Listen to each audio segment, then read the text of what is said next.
all, it's Easter Tuesday. And if you know anything about the island of Tobago, then you know that the island is host to many activities for the Easter period. Today we're in Buku. For the Buku Goat and crab racing. And this is the champ of champs from last year, so we could expect great things from him again this year. But before we show you all the highlights from today's Goat and Crab Race Festival, we're going to take you to Mount Pleasant for the annual Sports and Family Day. Then we're going to take you to the popular car show at Shaw Park Complex and the Dwight York Stadium. And then we take you to the Scarborough Fisherman Fete. This episode is all about vibes, and more vibes here in Buku. This is the 95th annual Goat and Crab Race Festival. Stay tuned. I'm Davia Chambers.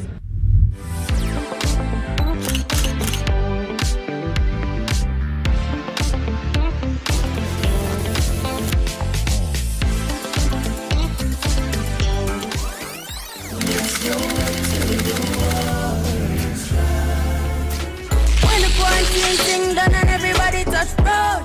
A brown skin.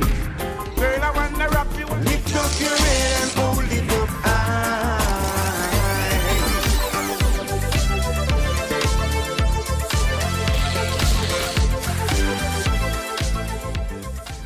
It's your girl, Davia Chambers, and I am here to tell you that you need to keep it locked to Let's Talk Tobago for all things Tobago Jazz Experience 2023. We're coming to you from Thursday to Sunday. Thursday at Shaw Park Complex. Friday, we meet right here at the Seafood Festival in the beautiful village of Buku. Saturday, we head to the east for Speyside Jazz, and Sunday we must bring to you International Night featuring Boys to Men. Let's Talk Tobago got you. Ensure that you follow us on TikTok, Facebook and Instagram. Office of the Chief Secretary, THA. Keep it locked. So remember we told you that Tobago is home to many activities for Easter. Well, this activity we're going to take you to was the first of its kind taking place in the capital of Tobago, Scarborough, the Scarborough Fisherman Fete. We now turn it over to Ryan McCool for more.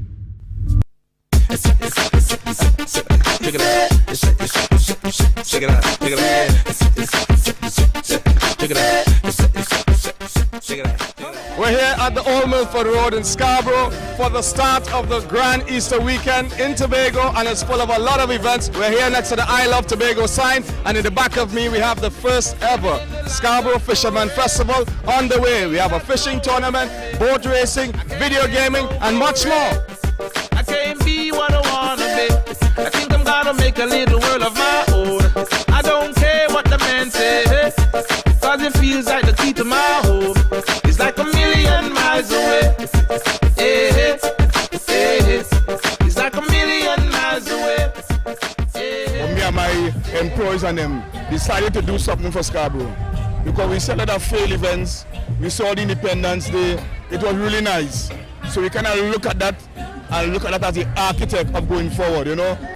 I wanted a festival whereby children, like this small man here, could be right here and be a part of the celebration. So I incorporated the 5K, I incorporated the video game, I incorporated even bouncy castle, I incorporated draft tournament, chess, dominoes, boat racing, and last but not least the jet ski race. And the rights got stolen, promises got broken. That's how I know. That's how I know. Living in the land of glory. It's for it to grow, and not only grow locally but internationally. The 5K is earmarked to really create sport tourism, bring runners from near and far all over the globe, all over the Caribbean, all over the region, to come here and take part in the sport. I incorporated all to get everybody to come to the venue to see what Scarborough has to offer. It's like a million miles away.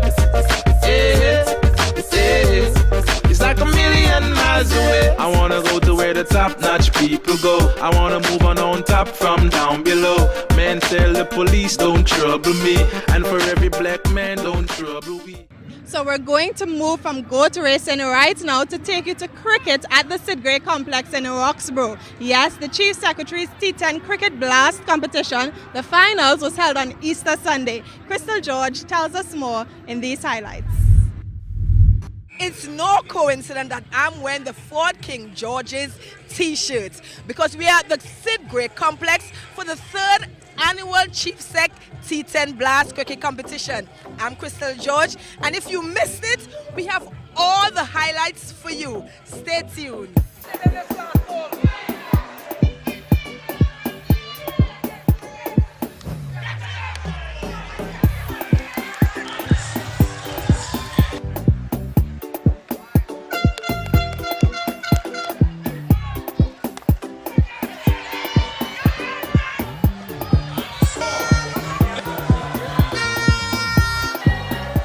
I love how the people of Tobago and the countryside in Roxborough came out and support the cricket. It's really, really good. And hopefully that as the years go by, that the tournament goes from strength to strength. The vibes is very good, very energetic vibes, the team, we have to be playing as a team throughout the tournament, so just to come and finish the job tonight.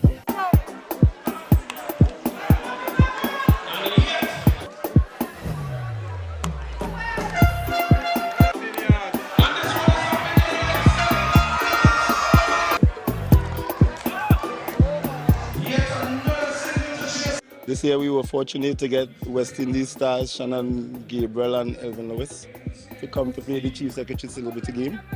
This tournament, as it is exciting. It's the very short format of the game, but we are happy that it can really bring the community together. When I look around the grounds, it's beyond cricket. I've been coming all the time, right? So tonight, Gunners all the way!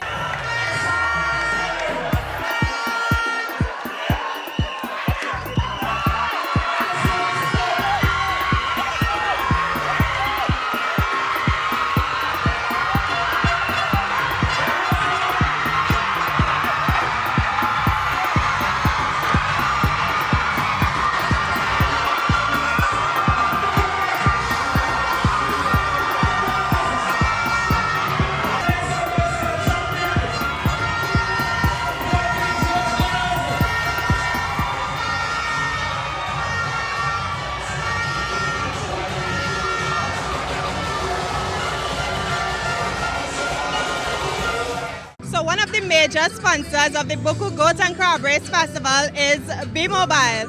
But before we get you back to the 95th annual Goat and Crab Race Festival, we have to take a very short break. So now I'm going to say what I won. I'm not sure what I won. I won something.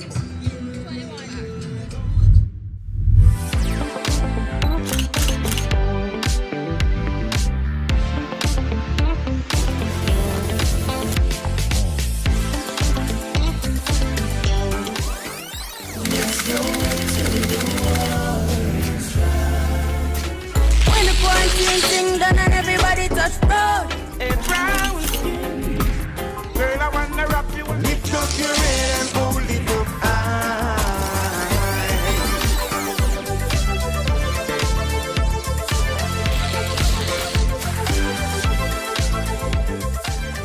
It's your girl, Davia Chambers, and I am here to tell you that you need to keep it locked to Let's Talk Tobago for all things Tobago Jazz Experience 2023. We're coming to you from Thursday to Sunday. Thursday at Shaw Park Complex. Friday, we meet right here at the Seafood Festival in the beautiful village of Buku. Saturday, we head to the east for Speyside Jazz. And Sunday, we must bring to you International Night featuring Boys to Men. Let's Talk Tobago got you. Ensure that you follow us on TikTok, Facebook, and Instagram. Office of the Chief Secretary, THA. Keep it locked. Whatever you're looking for in terms of food can be found right here at the Buku Goat and Crab Race Festival. Dumpling and crab, dumpling and pork, provision and stewed chicken, oil dung, you name it. Tobago's cuisine could be found right here. But we have to leave here for a short second just to take you to the Mount Pleasant Sports and Family Day hosted on Easter Monday. So I now turn you over to Omadara Mills for more. We're here taking in the family-friendly energy at the 48th Mount Pleasant Sports and Family Day. It's one of Easter's highlights for us in Tobago. There's entertainment for people of all ages, from athletic races, goat races, to other novelty activities. There's excitement and fun everywhere you look.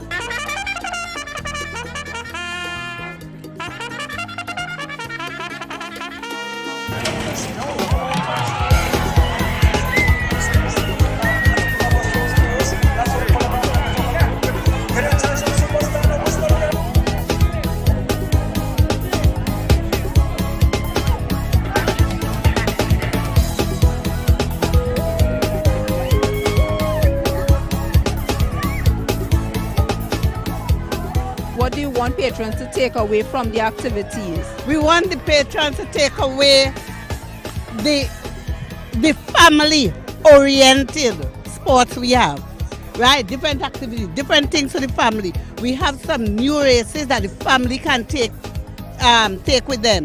We have races at 6 people, right? We have the big sack race, we have the hopping race, we have the eating race. So that is family oriented. It's a nice atmosphere for the kids and family and stuff like that, you know. I wouldn't say nothing new, but it's always been a good event, and I just want to say Mount Pleasant to keep up the good work. Well, I think it's lovely that we've continued this tradition in Mount Pleasant. As a child, I came to see the goat race, and so I'm just delighted that now we continue the tradition. We enable young people and villagers and entire families to come and have a wonderful day. What do you enjoy most about the day's activities?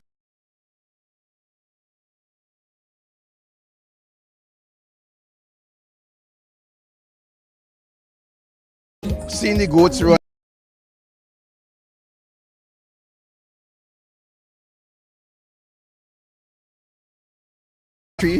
And seeing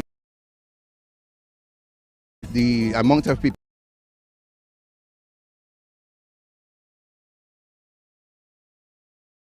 across the world here in Tobago.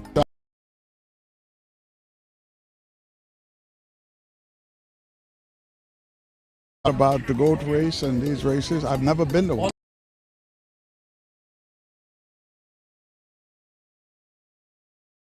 So this is a very exciting cultural experience, and I appreciate the opportunity to experience it. I'm enjoying it a lot. I think the goat race looks very fun. I would like to try out for some of the races actually. I like to watch the goat races, and I like to see the picong and the rivalry between the jockeys, you know, and I hang around close to the paddock sometimes just to hear them, and it will go on for the entire year actually.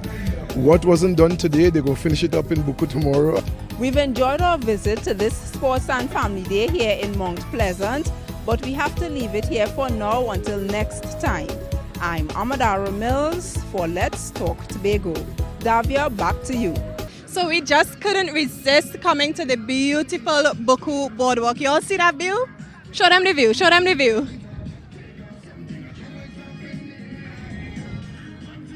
Right, enough of that, because we got to head inside to bring you highlights of the 95th annual Buku Goat and Crab Race Festival. Do enjoy.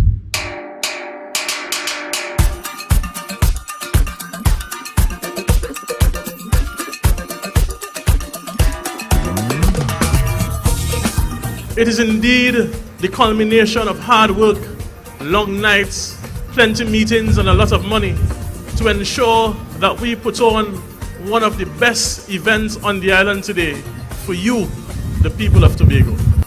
I want to talk to you about one thing and one thing only, and that is something I like to call the Tobago genius. Because to have races where goats are used instead of horses, where those among us who are not as privileged and wealthy to be a part of the horse racing industry, we were able to craft something called goat racing. I'm specifically thrilled to be back to celebrate the 95th Buku Goat Race Festival. And it's an honor to stand before you today to recognize the pivotal role that goat racing has played in the very vibrant history of Tobago.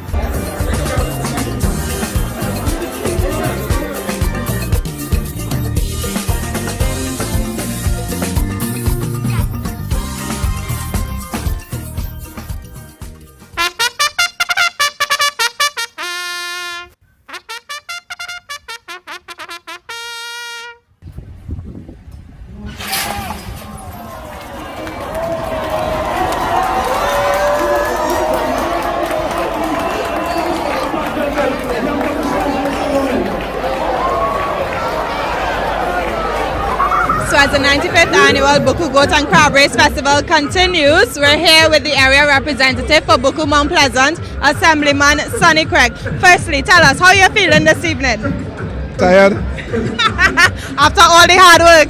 Yeah, well, I give credit to the committees, right? In both Mount Pleasant and Boko, I watch the councils work, and they really put out. Most of my exertion comes from just walking up and down and ensuring things are done well. There are some areas where my influence might be an asset, so that's what I've been involved in mostly today. But basically, generally speaking, the event, most of the hard work, up to 3 this morning they were out here. I left them about 11 o'clock last night, so I could give them the credit for putting in the work. How often do you train in preparation for this festival? Right, we start since from like September. From September right back until it's time in here, because it takes a lot of time to get the goats ready and prepared in order to get that energy and power from them. Now tell our viewers, what can we expect of you this year? Champ of champs again? You think you have what it takes? You and your goat? Well, I was born a champion, and I hope today that I remain a champion. so we hope that everything works right, you know what I mean? But there are so many good goats today and good jockeys, so best to everyone, but even better to myself. I made it into the champ of champs already with Rocket. I won one already so far. So hopefully I will try to win the champ of champs or even place. So beside me, I have a first-time visitor to the island of Tobago, Adrian. Adrian is from Germany. Adrian, so it's your first time visiting the Buku Goat and Crab Race Festival. How are you enjoying it so far? What are your thoughts? Yeah, it's really nice. The music's nice. And you actually thought that the goats would run wild, but they're really controlled.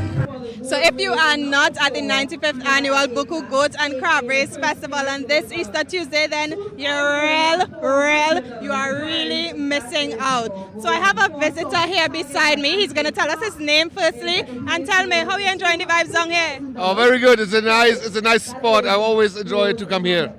What do you love most about seeing the goats and crab race? I've seen everything. So now, obviously, only the goat races. But the last years I've seen the crab race and the beer drinking contest. Yeah. Yes, so we are outside in Boko, and guess what? We are almost ready for the Champ of Champs race. So right after the break, we're looking for the Champ of Champs, sponsored by the Office of the Chief Secretary. We're outside.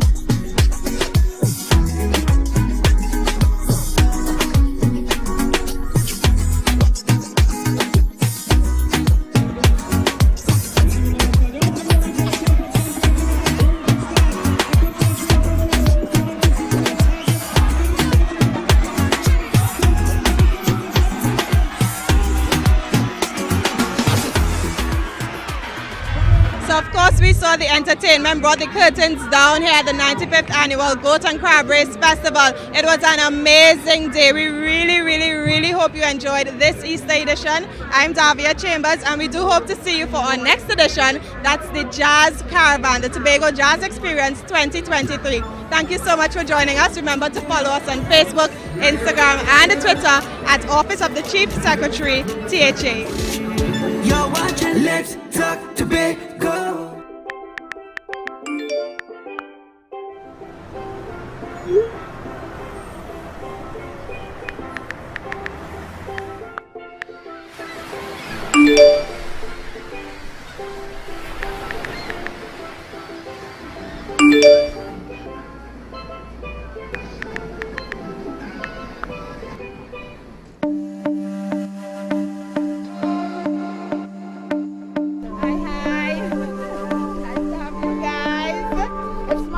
To have you guys here, and welcome to Shoreline Nature Park. Welcome to the lovely nature of magic.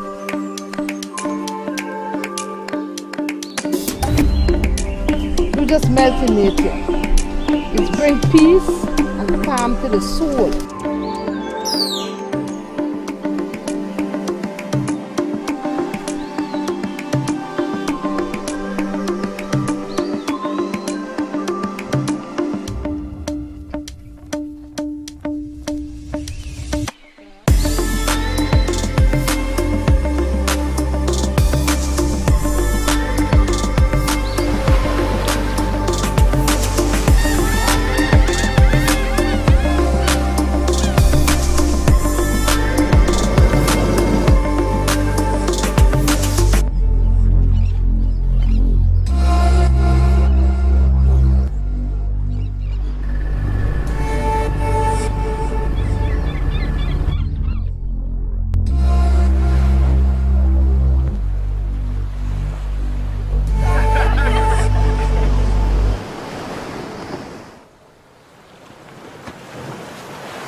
the Bonacore Lagoon, one of the largest nurseries for marine life in the Caribbean.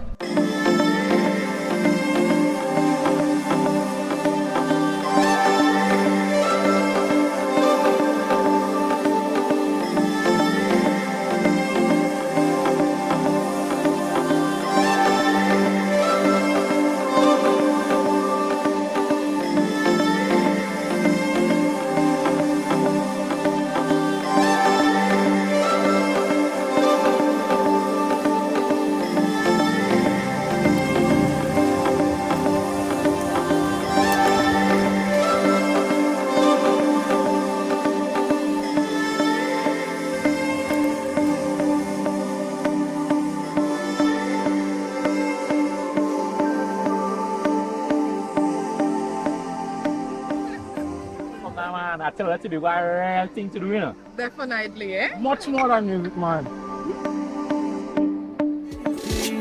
You're watching Let's Talk Tobago.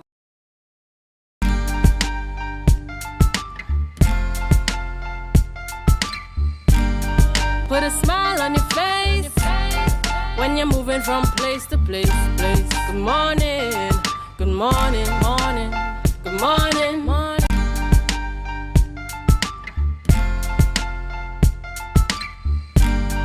Put a smile on your face when you're moving from place to place. Good morning, good morning, morning, good morning, morning.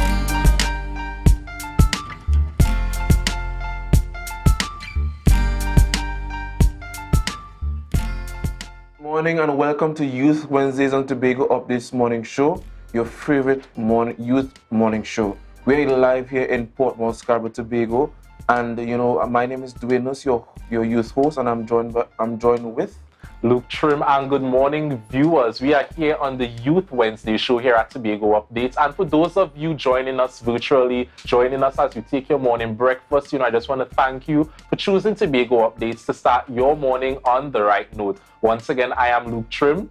And I am Kaylee Lewis. Good morning, Luke. Good morning, Dwayne. Good morning, Tobago. Good morning. Good morning.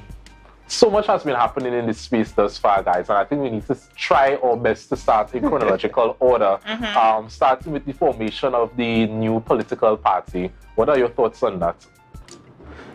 Well, I think I'll pass it on to Kaylee, and then I'll come. Pass it on to me. I like that response, Dwayne. Well, I really don't know what to say. Yeah, I think it's an interesting situation that's happening around us. We came in one political party, and we have a little division now. So we have two parties. We have the independents, and they would have formed their own little thing. So I think it's quite interesting that they can come together and have the best for Tobagonians at the forefront. I think that's really all that matters.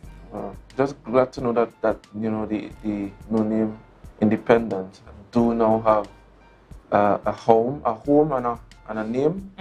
That's the most I could say, really. The name sounds good. It sounds nice. TPP. It sounds nice.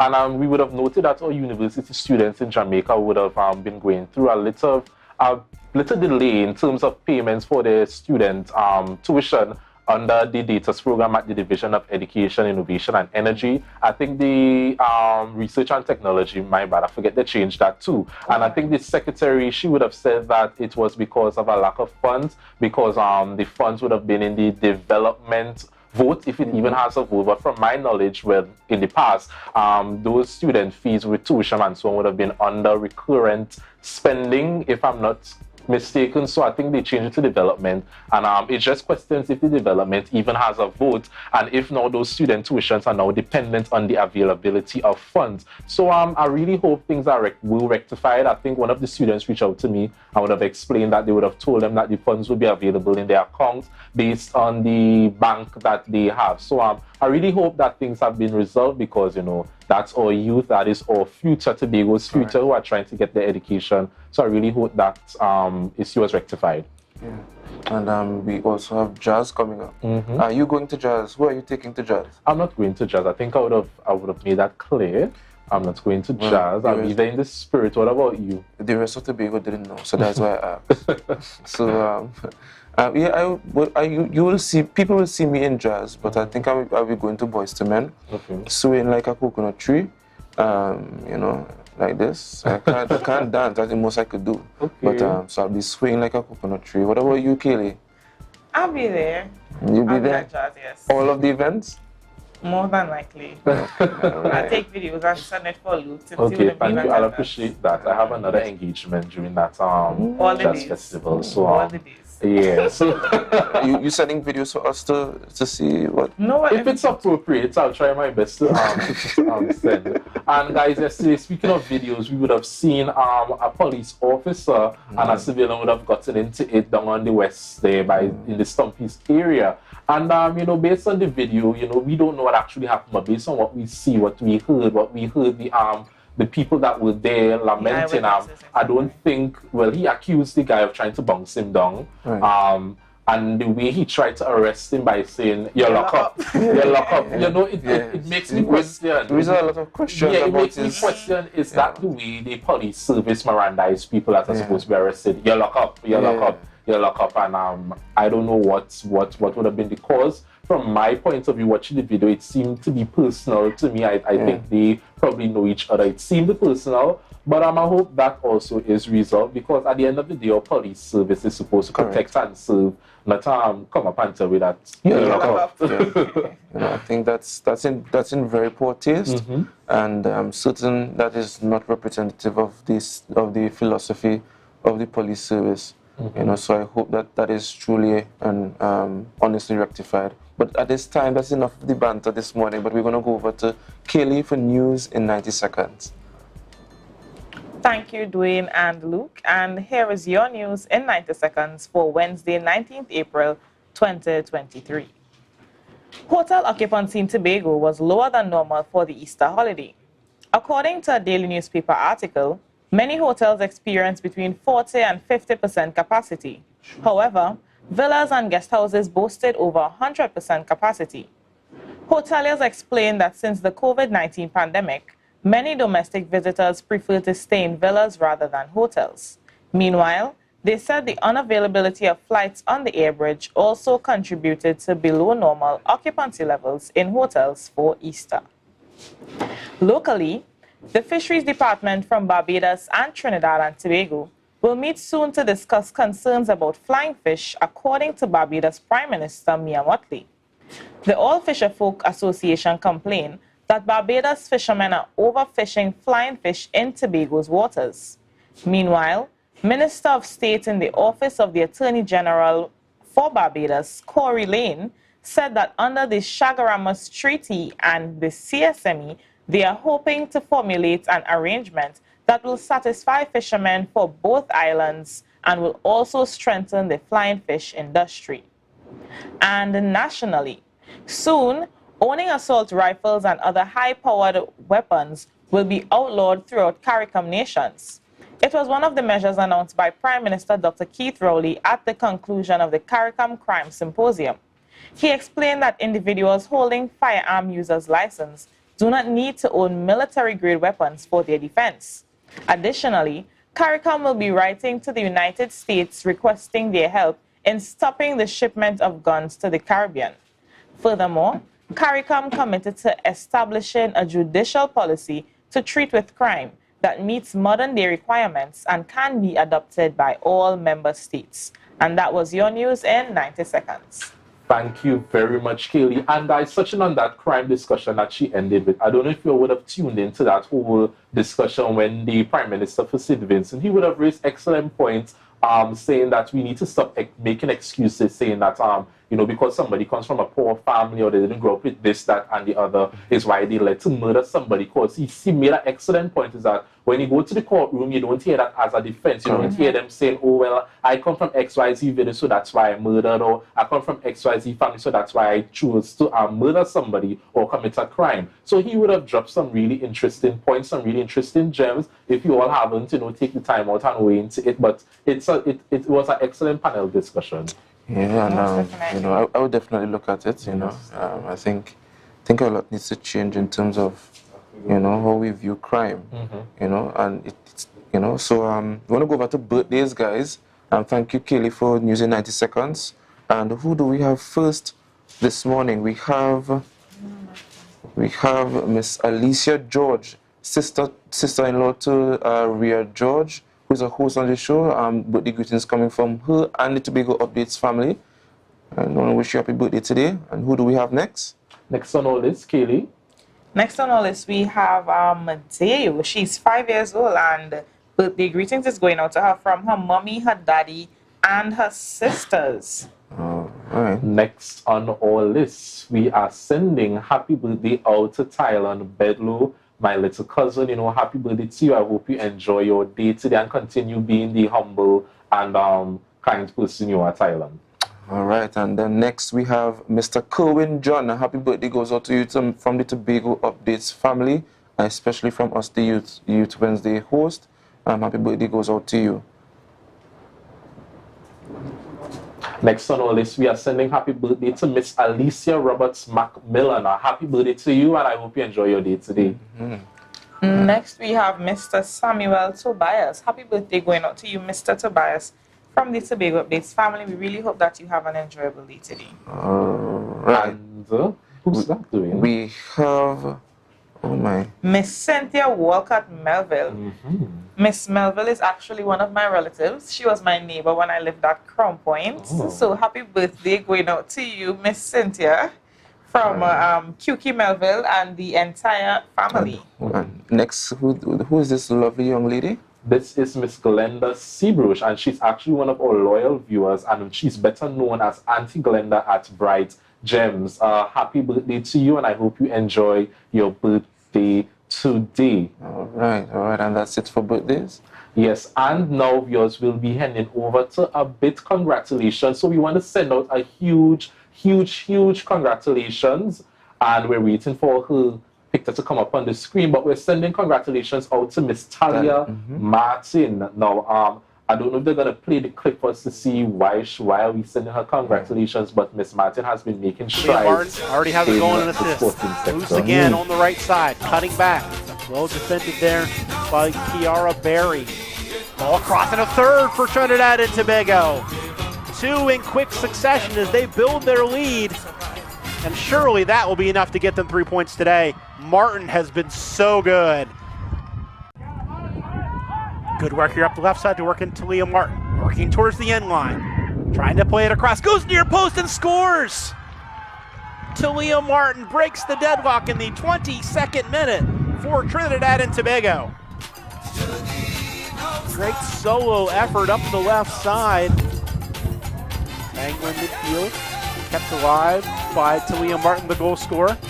Outside of the football. And that was Miss Talia Martin, or highlight for the good stuff. You know, it seems to me that we have an ex-Asher James in the making. Oh yeah, that was quite impressive. And that's the under 20 national football team, and she attends the Speyside High School secondary school, and you know it's good to see that our women folk are getting some spotlight in the sporting arena. And she's quite talented. You know, if I go up against her, I'm certain I'll be embarrassed. But Dwayne, I thought you said he was a big footballer. Dwayne says that they call him what? Zlatan? Something like that. And you can't go up against that. I did see that. But come on, I'm not in my prime anymore. Okay. You know, you all said that in unison, and I feel kind of, you know, but. What do we have for the rundown this morning? We have to let our viewers know what we have in store for them this morning. And viewers, on our rundown, we will be bringing on Miss Kayla Doyle. She's the Interact Club of Southwest Tobago. She's a representative. I think she's president, vice president. She's the president. President, right. So she will be speaking to us about the annual Jazz Breakfast Sale. Then she will be followed by vehicle inspection. That's a topic that was covered by Mr. Nurse here. And we'll be ending with Mr. Mark Isaacs, an award-winning gospel artist, as we speak about the Tobago Jazz Gospel Night. So viewers, we have a lot in store for you. We have an interesting segment for you this morning. So don't go anywhere yet. At this moment, we'll be heading over in Tobago in Focus.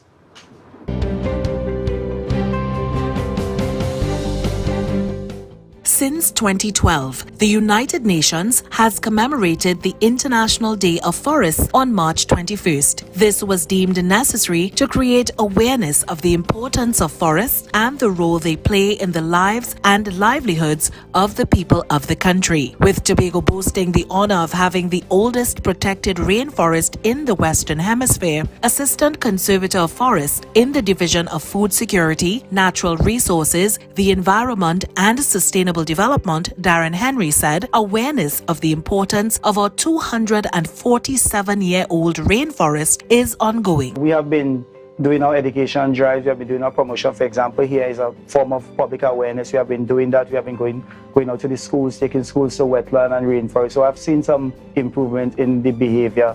And we have a number of people who, when things happen, they will call us. We call them confidential informers, CIs. Confidential informers who inform us of certain things, because a number of persons out there don't like what's happening, especially when season is closed or somebody's trying to thief a log from state land, etc. People will call us.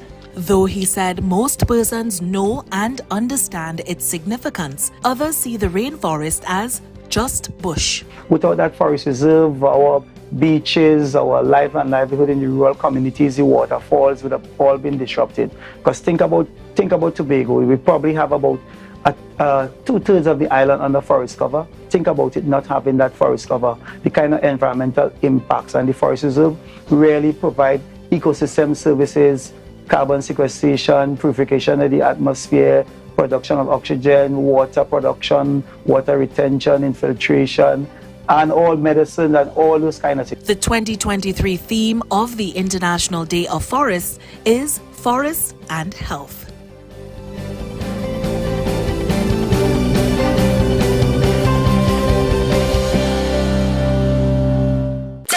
It's time to go. Sweet like Tobago, here's the real deal. Nothing sweeter than when your internet fast all day, every day. I telling you, it's real nice when your home internet and TV package fit your budget. Well, if that's what you want, you're safe with Digicel Plus. Sign up or switch to Digicel Plus now and pay $0 for 1 month. Plus, plans start as low as $199 and you get installed for free. Visit digiceltt.com or a Digicel store now.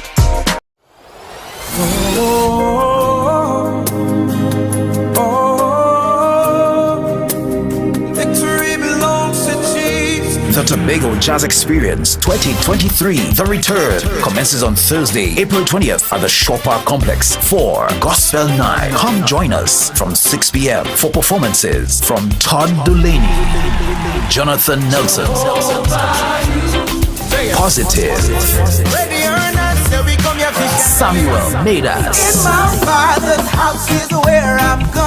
Blessed Messenger, Chosen Remnant, Chantal Lindsay, and much more. This all-white affair is a night of praise and worship you don't want to miss. Let's come together and celebrate as the stars of gospel unite for one night only. Get your tickets now, either online or at ticket outlets nationwide. Also, check the Festival Commission's website at www.tobagofestivalcommission.com or call 639-4441. Come enjoy Tobago Jazz Experience 2023, The Return. Much more than music.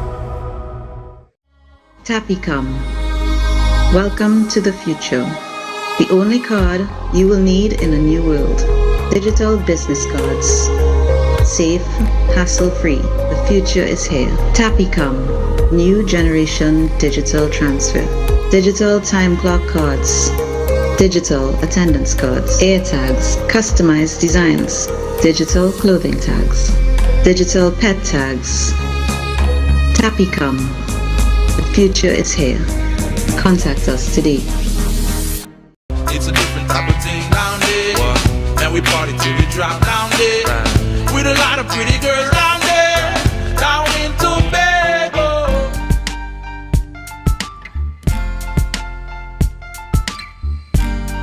Put a smile on your face when you're moving from place to place. Good morning. Good morning, viewers, and welcome back to the Tobago Updates Youth Morning Show. This morning is a very beautiful Wednesday morning. We have jazz coming up very soon. And this morning we have the president of the Interact Club of Southwest Tobago, Miss Kayla Doyle. and she's going to be talking to us about the annual Jazz Breakfast Sale. Good morning, Kayla. Good morning to you, Kaylee, and good morning, viewers. As she rightfully said, I am Kayla Doyle, the president of the Interact Club of Southwest Tobago, and I'm just here to briefly speak about our annual breakfast sale. And yes, I said annual, but it was postponed for 2 years due to COVID-19, but I always say that I'm glad that it is starting back in my year. So as she would have said, yes, it's a jazz breakfast sale. It's happening this Saturday between the hours of 7:30 and 9:30 a.m. The pickup location is in Front Panam in Crum Point.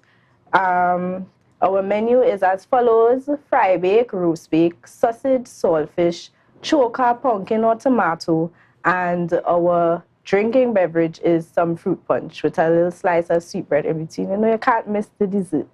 So yeah, that's really the gist of it, honestly. It is our fundraising initiative that we have every year, hopefully to raise funds for the club, because we are an NGO, and most of you may also know our sponsor club, which is Rotary Southwest Tobago. Okay, Kayla, so before we get into the whole breakfast part of it, can you tell us a little bit about the club itself, Interact Southwest Tobago, Interact in general? Tell us about it. Okay, well, Interact's motto is always service above self. We are a club for persons between the ages of 12 and 18.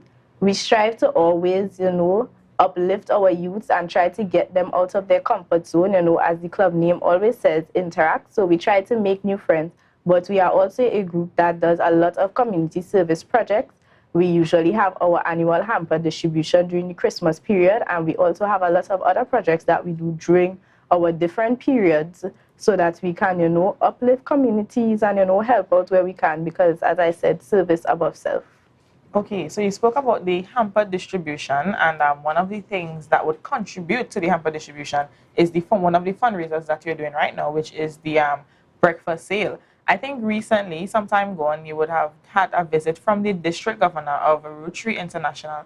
Can you tell us some of the, one of the projects that you all would have done as Interact Southwest Tobago that you would have been able to show to the district governor, so you can give the viewers a fair idea as to why they should come out and support this cause, support the breakfast sale for the Interact Club of Southwest Tobago? Yes, so one of our main projects that we would have done as a club was we did a planting initiative at the Tobago International Academy. It's a primary school located in Riceland. And what we did was we made an agro box, as we like to call it. So we made a box that they planted plants such as lettuce, peppers, all the green fruits and vegetables that they would need, as kids. And this project helped them to learn more about gardening, but also to learn about healthy eating in general. And also it was a recyclable project, because you would have used different plastic bottles, along sides of the project, so, assist in the recycling aspect of it. Okay, sustainability, wonderful, excellent. I'm loving what I'm hearing. So I hope the viewers are taking in all this information. Later on, we'll remind them of the date and so on for the breakfast sale. But can you tell us why parents should have their children, or why the young persons should want to be a part of the Interact Club of Southwest Tobago? Honestly, I would just say you will love it, honestly. You may be skeptical, you may say, I don't know anyone there, I don't want to go and I have to do all these things. We wouldn't force you to do anything you don't want to do. It's a fun club, okay? Everyone will get an opportunity to do anything they want to do, okay? Just think of it as like, you're meeting up with friends that don't go to your school, basically. Just to come and talk and have fun and interact and just, do good stuff for the community at the same time. Okay, and I can attest to what Kayla is saying in terms of not saying that you don't want to come because you don't have any friends or you don't know anybody. Because when Kayla first joined Interact, Kayla was really, really shy. And then I remember in my year as president, Kayla was the secretary. Then last year she was vice president. No, membership. She was membership. And then now she is the president of the club.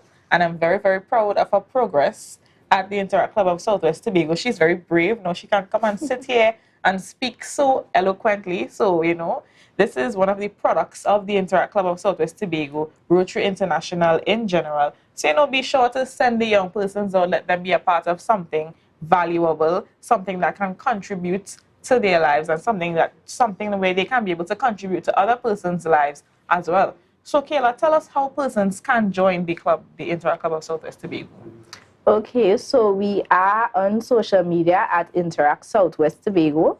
You can check us out on Facebook for the parents or on Instagram for children.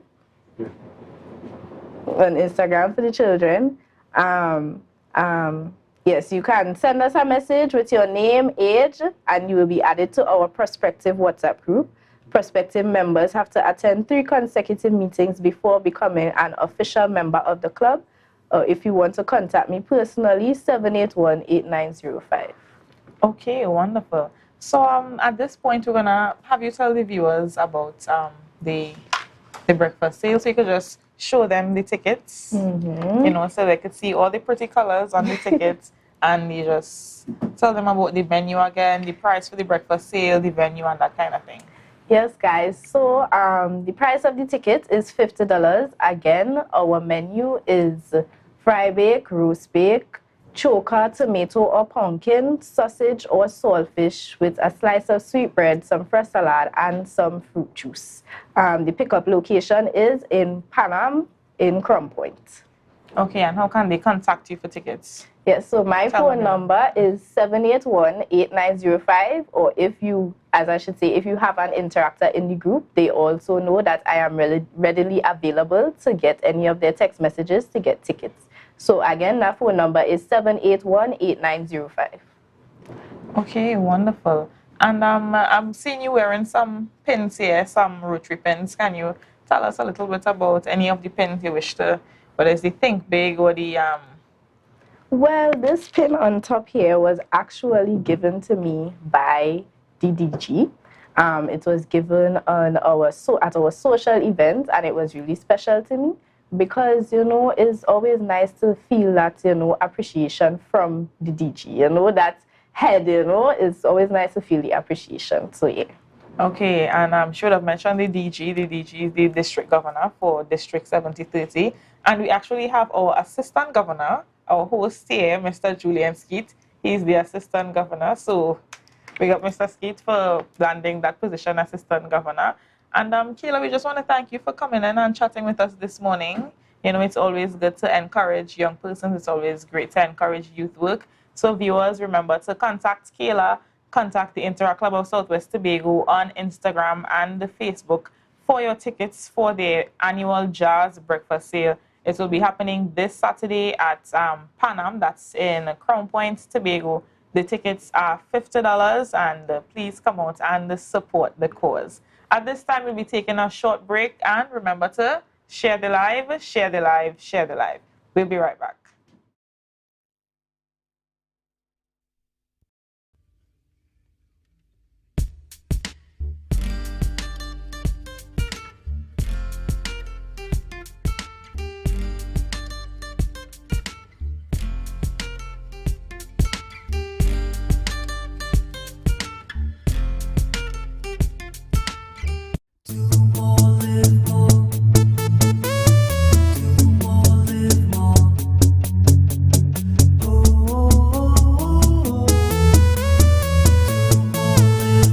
This is how it's gonna go. They better look up below, 'cause this is your show, and everybody's gonna know. Say it to them once again. They better look up below.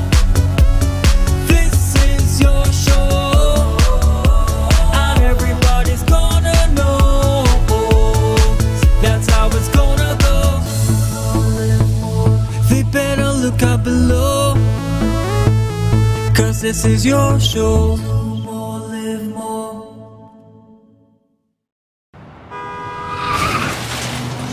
Everybody only worrying.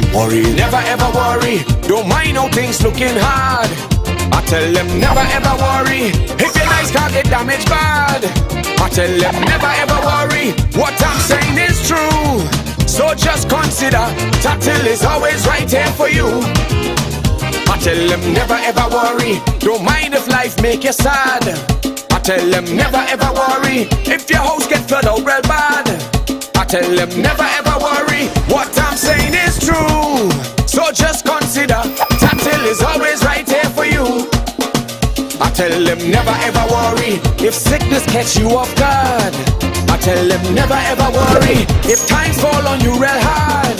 I tell them never ever worry, what I'm saying is true. So just consider Tatil will always be here for you. Never worry about a thing. Tatil, where people are people. You know what I mean. Tobago Glass Supplies has been a leading name for over 37 years in the glass and aluminum market in Tobago. We provide an extensive range of high-quality, innovative aluminum and glass products for commercial and residential use. Competitive prices with superior and professional services by committed employees who are guided by rigid quality standards. Tobago Glass Supplies specializes in the manufacture and installation of glass and aluminum products that are essential to today's homeowners and the business environment. We are engaged in marketing, sales, and installation of a variety of products. These ranges from windows and doors to necessities such as mirrors for homes and vehicles, designed and manufactured in-house or imported.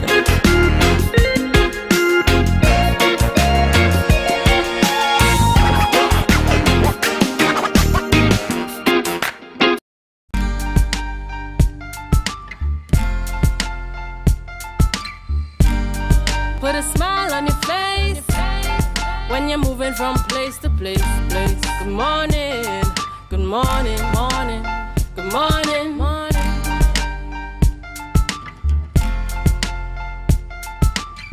Good morning and welcome back to Youth Wednesdays on Tobago Updates Morning Show. We are live here in Portmore, Scarborough, Tobago, and this segment is dedicated to the to licensing and what has been happening in this space.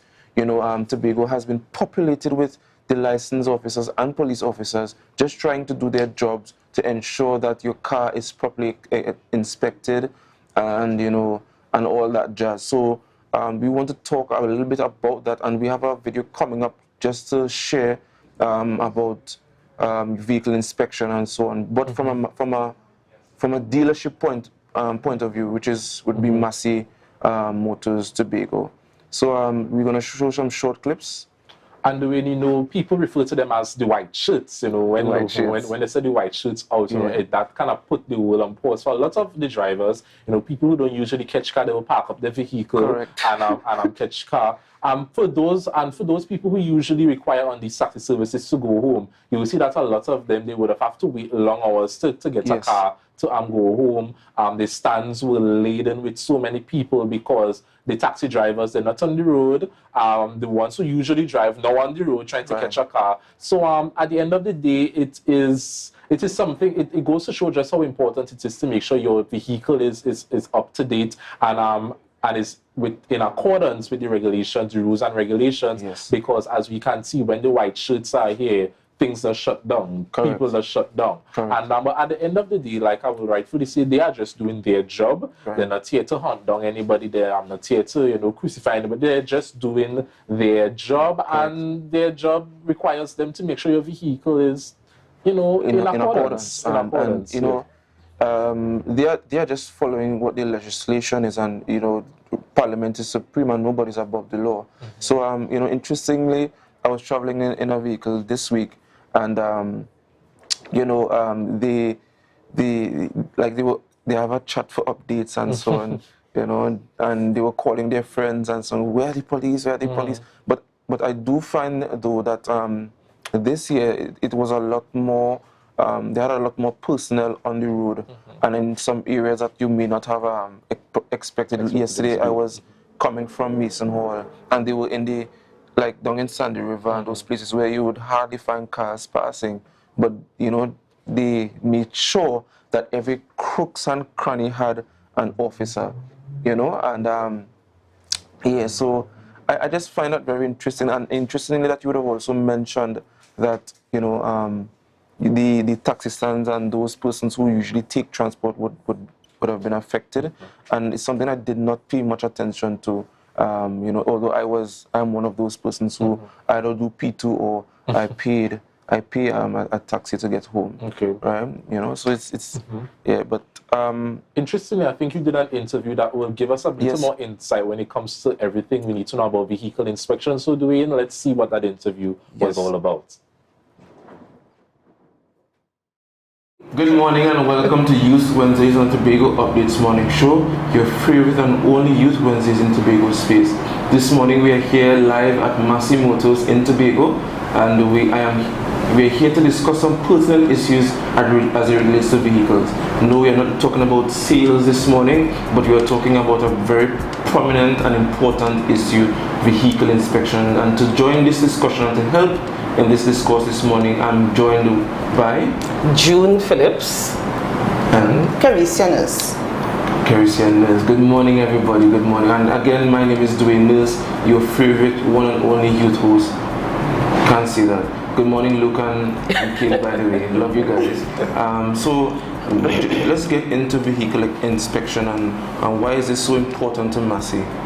But first, for the viewer's sake, for those who may not know who you guys are, just tell them a little bit about yourselves.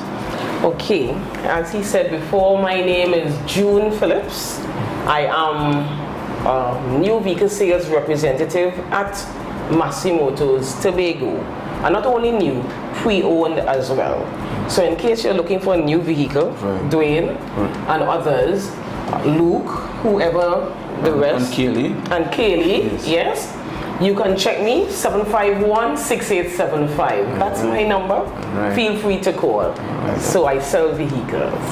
Thank you very much, Andy. What about you, Miss? Hi, I'm Carisianas. I'm the operations coordinator at Massey Motors Tobago. I am the head on the ground. That's right. I am the assistant for everything that happens on the compound. Let's move forward. Yeah, all right. Thank you very much. Thank you very much. So, vehicle inspection, why is it important to Massey? All right. So, as you know, I sell new vehicles. Now, certain people have been asking, is my vehicle ready to be inspected? And then I will tell them yes or no. Now, with a new vehicle, as long as you buy it private, P as in private, and after 5 years is the time for you to inspect the vehicle. Now, the date you're checking from is the date of registration. All right? So as long as you have met that timing, you now look for one of the garages that that is certified to do it, and you go pay your $300 and get it done. So in other words, I can't just go by any garage. No. And think. You could go in, but not for inspection. So you're advising that they could go if they want? Yes, but not for inspection.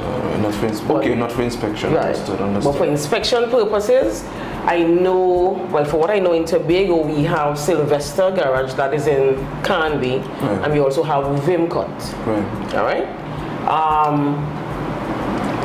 The T vehicles, according to your weight, you can go either to the private garage, which is same Sylvester, or to licensing office.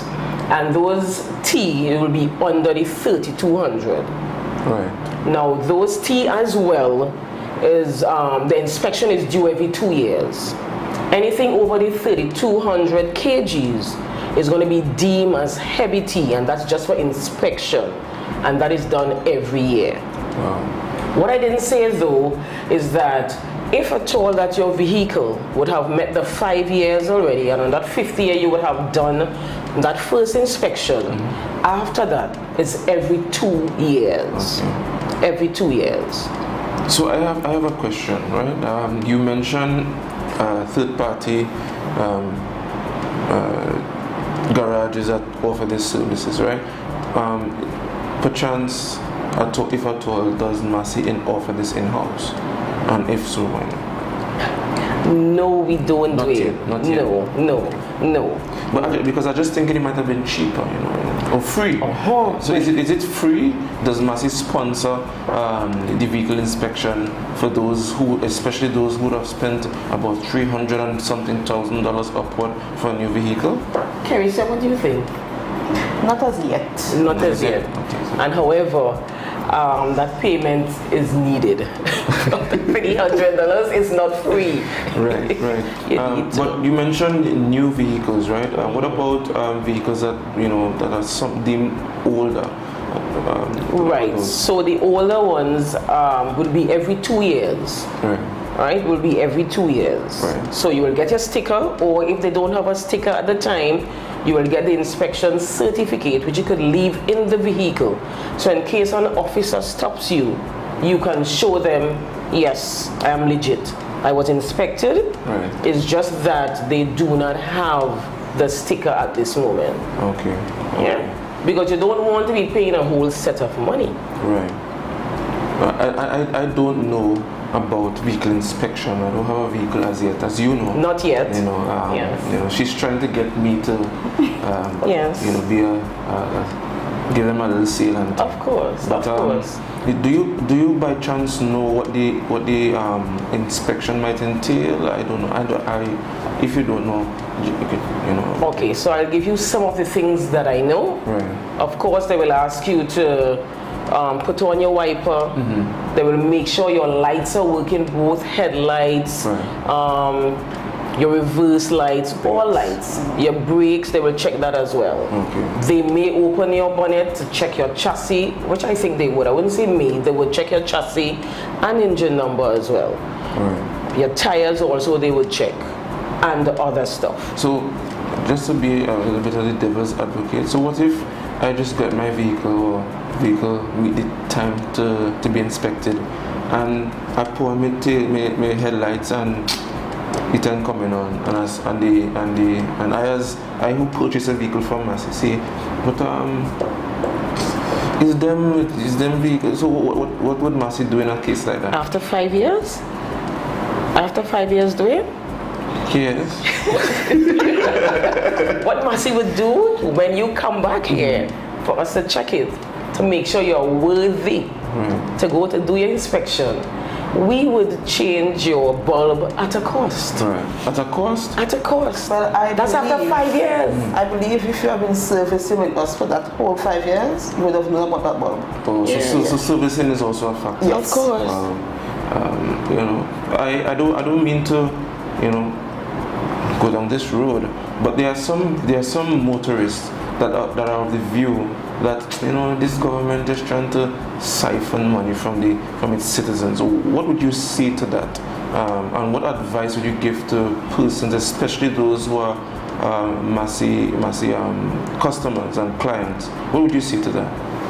I would say that inspection has been there for as long as I know myself, and it's important to be obedient to the law. If this is what is set, we need to do it, and it's good to inspect your vehicle so that when you have to go anywhere, you don't have to bob and weave and say, oh, officers down the road, or they're up the road, or I have to take the bus. Just pay your $300, get it inspected, make sure you are roadworthy, and then everything is going to be okay from there. Right. And then, of course, when you're ready to sell the vehicle, then you come back to Massey, June Phillips. All right. So, guys, I want to thank you for this. But before we go, I want you to rehash, your numbers and whatever advice as relates to vehicle inspection pertaining to Massey to your clients. All right. So my number is 751-6875. June Phillips, as I said, is the name. You could either contact me via Facebook. You could email me as well. Right? June.phillips@masseygroup.com. And if you need any more information, as long as I can give it to you, I would. All right? But I will be able to also sell you the vehicles. I didn't even tell you the brands we sell as well. You could go ahead. Wow. Yes. So we carry the high-end brand, Nissan, MG, Volkswagen, Volvo. What did I miss out? Subaru. I think I named all. And even the trucks, the UD trucks, Mighty, if you need them, you just check me. Yes? Yes. You just check. And interestingly, guys, they do have a Facebook. You have a Facebook page. Yes. And there's a video explaining in depth, yes? Yes. Right, so you could just tell them your Facebook page and where they could find that video. Yes, so it's June Phillips, new vehicle sales rep, and you will get it there. All right? Yes. I want to thank you very much for being with us, chatting with us this morning. This is Youth Wednesdays on the Tobago Updates Morning Show. I just want to ask you to do me one favor as we close this segment for this morning. Just remember to tell them to share the live, share the live, share the live. Thank you very much. No problem. She's like a real loss. And we are back, viewers. She's like a real loss. And we are back, viewers, and that was vehicle inspection. And Dwayne, Miss Phyllis would have dropped a very interesting point, and that is, she said, vehicle inspection has been here for as long as we know. It's just up to us to follow the rules and regulations. Right. But I want to tell our viewers, even though it says to follow the rules and regulations, don't be dotish. Know your rules and regulations, so the white shirts kind of pimp you out, kind of strip it a little. Because if it was in Trinidad, then people done rioting and protesting, which I think they're already doing. But in Tobago, we here, we're nice and humble, and we just take everything as is. But know your rights, don't be foolish, don't let them fool you. So when they come and trying to make something out of nothing, you can contest them respectfully. Correct. Don't be recalcitrant, as Brother Luke would have indicated last week. It's important to follow the law, get your vehicle inspected, and stay out of stay out of jail, and all those things. So because those police officers there, line now is they're lock up. They're very feisty these days. We don't want that for you. So viewers, thank you very much for watching and viewing this part of this segment. Up next we have Brother Luke, and you want to share with them what is your think up next? Well, viewers, as Dwayne would have indicated, the Brother Luke is giving you all the indication about what my next interview is going to be about. We're going to be taking that gospel route as we discuss the Tobago Jazz Festival some more. So, Brother Luke will be joined by Brother Mark Isaac. So we look forward to that interview. Sit back, relax, don't go anywhere. But remember to share the live, share the live, share the live. We'll be right back.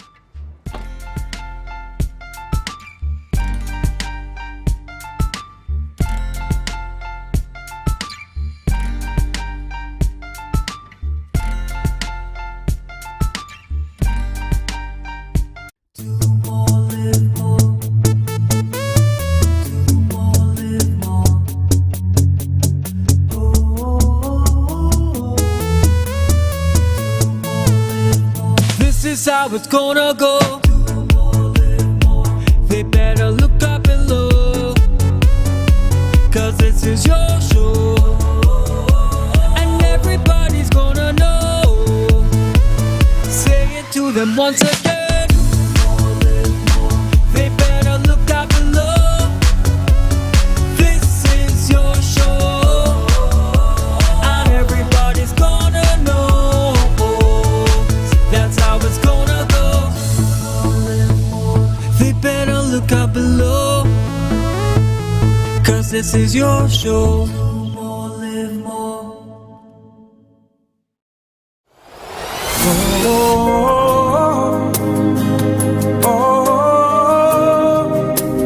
Victory belongs to Jesus. The Tobago Jazz Experience 2023, The Return, commences on Thursday, April 20th at the Shaw Park Complex for Gospel Night. Come join us from 6 p.m. for performances from Todd Dulaney, Jonathan Nelson,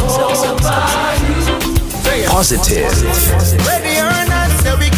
Samuel Madas, In my Father's house is where I'm gonna Blessed Messenger, Chosen Remnant, Chantal Lindsay, and much more. This all-white affair is a night of praise and worship you don't want to miss. Let's come together and celebrate as the stars of gospel unite for one night only. Get your tickets now, either online or at ticket outlets nationwide. Also, check the Festival Commission's website at www.tobagofestivalcommission.com or call 639-4441. Come enjoy Tobago Jazz Experience 2023, The Return. Much more than music. You can now get whatever you need whenever you need it anywhere in Tobago with Tobago. Your meals, medication, groceries, and shopping all delivered directly to you. No more hassle, no more stress. Get the Tobago app today on Google Play or Apple App Store. That's TAPPOGO and let us deliver to you. Check our website at www.tapogo.app or call the experts at 494-TOGO and 484-4746. Tobago. Relax. We will get it to you. Tobago's at your service. Put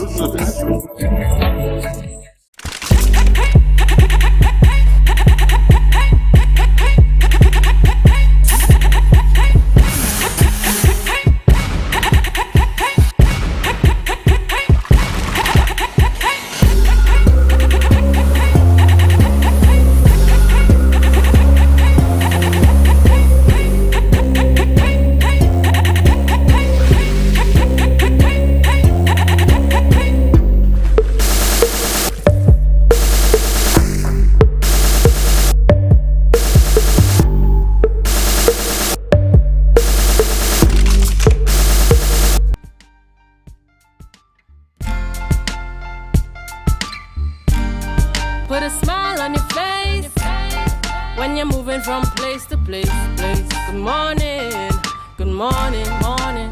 Good morning and welcome back to the Tobago Updates Youth Morning Show. Now viewers, I know you all are so accustomed to the Luke trim, but for this segment I will be turning into Brother Luke. And you know, jazz is in the air, and this year the festival has a very special edition, that is the Gospel Night. And joining us this morning we have a music minister, a worship leader, and an award-winning gospel artist, Mr. Mark Isaac. Mr. Isaac, good morning. How are you doing this morning? Good morning, good morning, good morning, Tobago. Good morning, everyone. Thank you so much for having me on. It's an honor to be on with you guys this morning. Okay, Mr. Isaac. Now, reading your bio, I would have noticed that you have so many accolades attached to your name. So what would have been your motivation to get into gospel music? Well, to be honest, I got into music on a whole in a very, very, very funny way. I was actually giving trouble in primary school back in those days, a long, long time ago. And for punishment, the teacher sent me to the school choir. And then I got sent to the Love Movement children's choir. And from there, you know, they kind of realized that I had this talent. And I've been a church boy all my life. Shout out to all the church people, all the church boys and church girls, you know, out there. And I started singing in Sunday school. And it just went from strength to strength from there. And that was my beginning into gospel music. Okay, Mr. Isaac, that's such an interesting story, though. It's probably similar to that one we would have seen on Sister Act, when those children were given trouble and then they got all of them into the choir, and that would have gotten them closer to gospel music. And Mr. Isaac, you will be joining us for the Jazz Festival. What are your thoughts on that? Well, I think it's such a wonderful, wonderful experience. And, you know, I must say thank you to those responsible for adding a gospel night to the Tobago Jazz Festival. And we all know that the Tobago Jazz Festival is one of the best jazz festivals in the world. And we make no apology for saying that. So it's just an honor and really a beautiful experience to come and share gospel with the Jazz Festival family. And I'm super excited to be a part of all that is happening tomorrow night. We were in rehearsal last night, and you know, it's just a real nice buzz around the gospel community, being able to represent and of course share the word of God and share Jesus through our music with the Jazz Festival community. So it's a wonderful experience. All right, Mr. Isaac. And I loved how you would have commended the addition of the gospel night, because when it was first announced, I know people would have questioned, you know, how does a gospel night tie into jazz? But when you look at music and the musical history, especially when it comes to singing, a lot of our greatest R&B singers and jazz singers, they all started off as gospel singers. And it brings me to question, for you as a gospel artist, how has gospel music and gospel singing, you know, aided your vocal abilities? Well, truthfully, growing up in church, we sing hymns. And for everyone that sing hymns, hymns are some of the more intricate type music that you would hear, right? So when your vocals get accustomed, reading the hymnals, because the hymnals is actually a musical chart, right? So you get accustomed seeing where the notes fall in, seeing how the music is flowing, and it aids in the development of your vocal ability. That's why a lot of church people could real sing.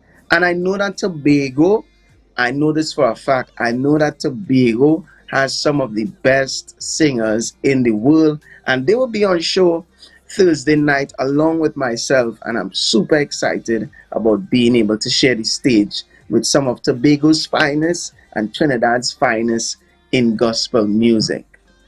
Okay, Mr. Isaac, and as we anticipate your performance, what can we expect to receive from your performance? What songs that you like to perform personally? What can we expect to see from your performance, Mr. Isaac? Well, Brother Luke, I'm a church boy, and grew up in church, still loving going to church, still loving Jesus. So for me, you're gonna get some of the new stuff, some brand new. Now, this is the first time I'm saying this. Some brand new music. We're gonna give you all a sneak peek. So you have to come down to Shore Park to hear some brand new music. And of course, some of the songs that you know and love, Mercy's Cardon, Validate. And we're gonna mix in a bit. We're gonna take the Gospel Fest. We're gonna take Tobago Jazz Festival to church on Thursday night. It's a wonderful set that we have planned, and I plan to take Tobago Jazz Festival Gospel Night. We're taking them to church a little bit, and then we're going to spice it up and bring our own Caribbeanness in the music and show the Tobago Festival, the Tobago Jazz Festival community that this is gospel music. I appreciate that, Mr. Isaac. Of course, one thing that makes a concert is when that artist decides to just take those participants to church. And I know it's a bit early, it's 7:52 a.m. I'm not sure if I drank your bushy as yet, but I have to ask you, can you give us one line of one of your popular or favorite songs that we probably will get in full the night of the jazz? Sure. So this is my favorite song. Mercies at Cardon, favor at Cardon, blessings it cardon over me. Thank you very, very much, Mr. Isaac, for joining us here this morning on the Youth Morning Show. Thank you for having me. Yes, and we anticipate your performance at the Tobago Jazz Festival. So we really look forward to see how and when you will take us to church, Mr. Isaac. Enjoy the rest of your morning. Thank you for having me. Blessings to everyone. See you guys tomorrow night, Gospel Night. See you there. All right, viewers, that was Mr. Mark Isaac, award-winning gospel artist. So we look forward to his performance, and we hope to see you all there. At this moment, we're going to take a short break, and we'll be right back. So remember to share the live, share the live, share the live.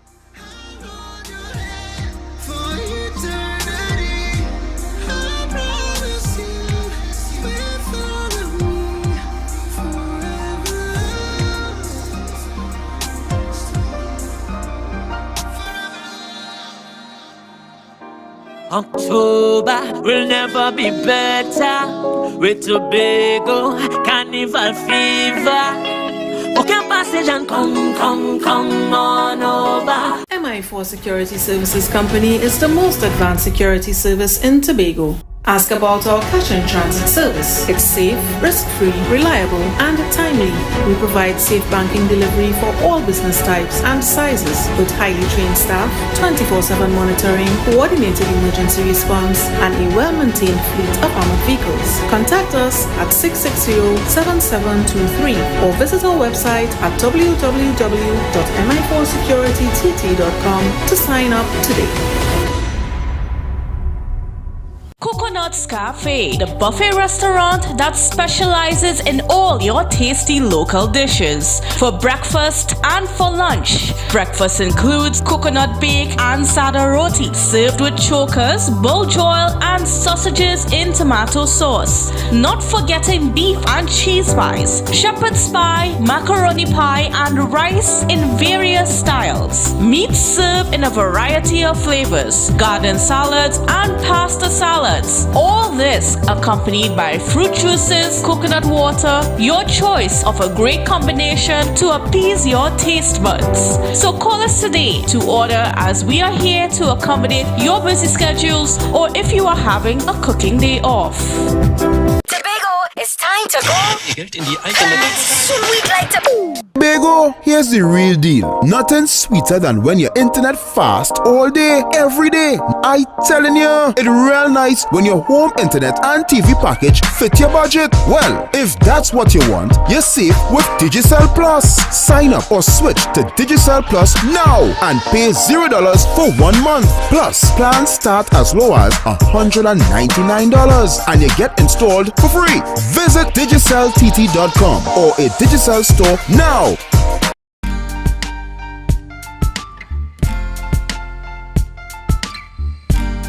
Put a smile on your face when you're moving from place to place. Good morning, good morning. And we are back here, viewers, on the Youth Wednesday show. Dwayne, what are your thoughts about this morning show? I think it was a really excellent segment we saw today.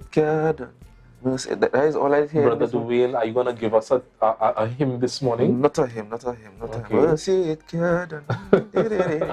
But I'm looking forward to hearing him tomorrow and so on, among others. But the show was informative this morning.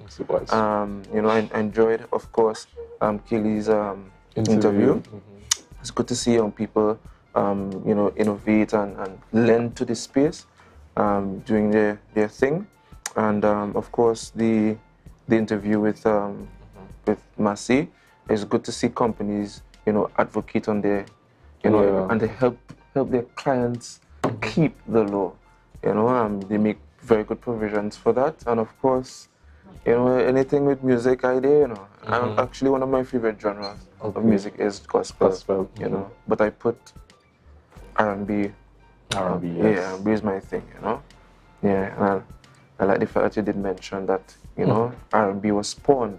Yeah, from gospel singers. And I know lots of people in the music industry lament that the new R&B singers, the new upcoming ones, they can't sing. They can't sing because they don't have that church background. Correct. Most of them don't have that church background. But when we look at people like Whitney Houston, Jasmine Sullivan, these are people that can sing, and they all started firstly at the church, and that's why they could, move us with the R&B songs. But I really look forward to seeing the jazz for you all to highlight it for me, who will be preoccupied. You all will highlight it and let me know what's going on. And it's always good to see young people performing, young people on the stage. I know a few weeks ago we would have seen a young person that was Temper performed at the Boku. That would have caused a lot of havoc.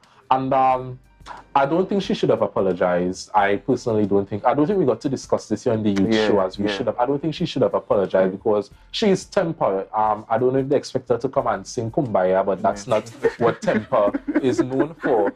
And they were saying that it's a family event, it's a family this, but they need to understand that they need to also look at inclusivity because the time and the artists that they brought is for the young people that like to quote unquote zest. They have to be included too in events, and I think the book would try their best to cater for that demographic of the young people. They just probably they weren't able to translate that properly in their press release. But I think it all comes down to inclusivity because at the end of the day, the children that were there, they weren't standing there looking at Temper wondering what two songs were they were actively participating. That was going to be my point. I mean, you buy the devices for your children, you expose them to them. Don't buy internet if you don't want them to listen to music. Because they knew more songs than me. They were actively participating. They were singing at after 11 in the night. It's a 50-50 debate. It can go anyway, but at the end of the day, Temper is Temper. Temper is for all age group. That hour is our age group. Again, that's all out hours. So I don't think she should have apologized. But then again, they already did what they did. A lot of people use this opportunity to stand on their soapboxes and pretend to have a moral compass. But but sometimes it's good to stoop to conquer, just for peace sake. And but interestingly, I really don't know when I heard the Temper, I thought somebody get vexed. But I don't know these things. That is not my thing. I would listen the little dance every now and again, but it's not my thing. But at the same time, I mean, come on, and I do agree with you there. But I'm really looking forward to the jazz. Okay. Who knows? You know, I'm a man of surprises. You might just see me pop up there in the crowd. Please do. but also interestingly, I think we must mention that I think some of the nights, we have some local artists giving the stage.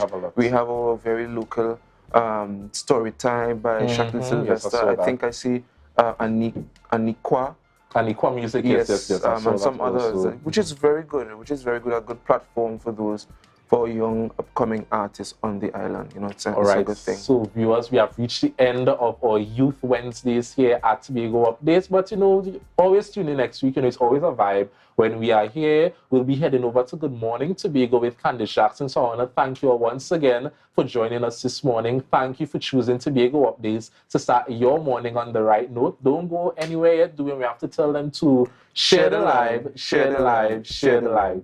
See you guys in jazz.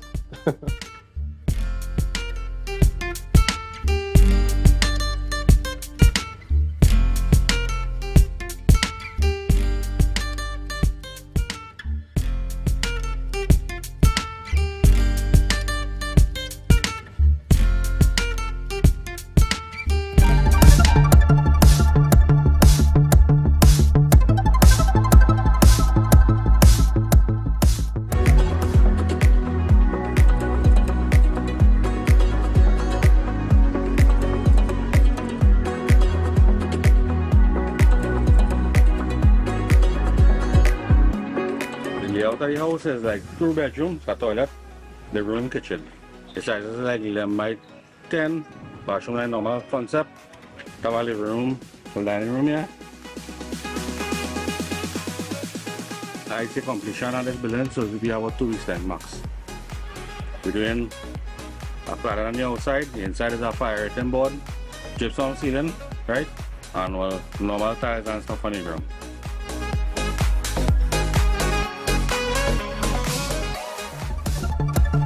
That was a production of the Department of Information, Office of the Chief Secretary, Tobago House of Assembly.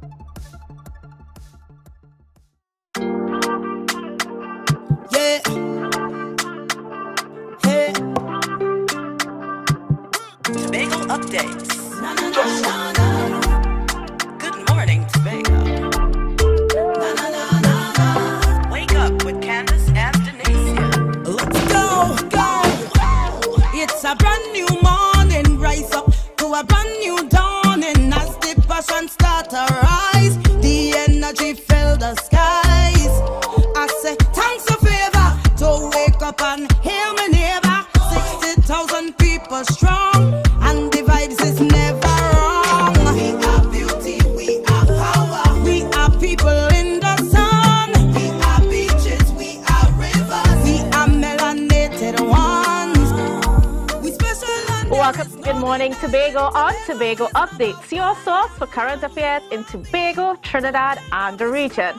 With a perfect conversation to complement your morning routine, I am Candice Jackson, and let's get started with the news in 90 seconds. Hotel occupancy in Tobago was lower than normal for the Easter holiday. According to a daily newspaper article, many hotels experienced between 40 and 50% capacity. However, villas and guest houses boasted of over 100% capacity. Hoteliers explained that since the COVID-19 pandemic, many domestic visitors preferred to stay in villas rather than at hotels.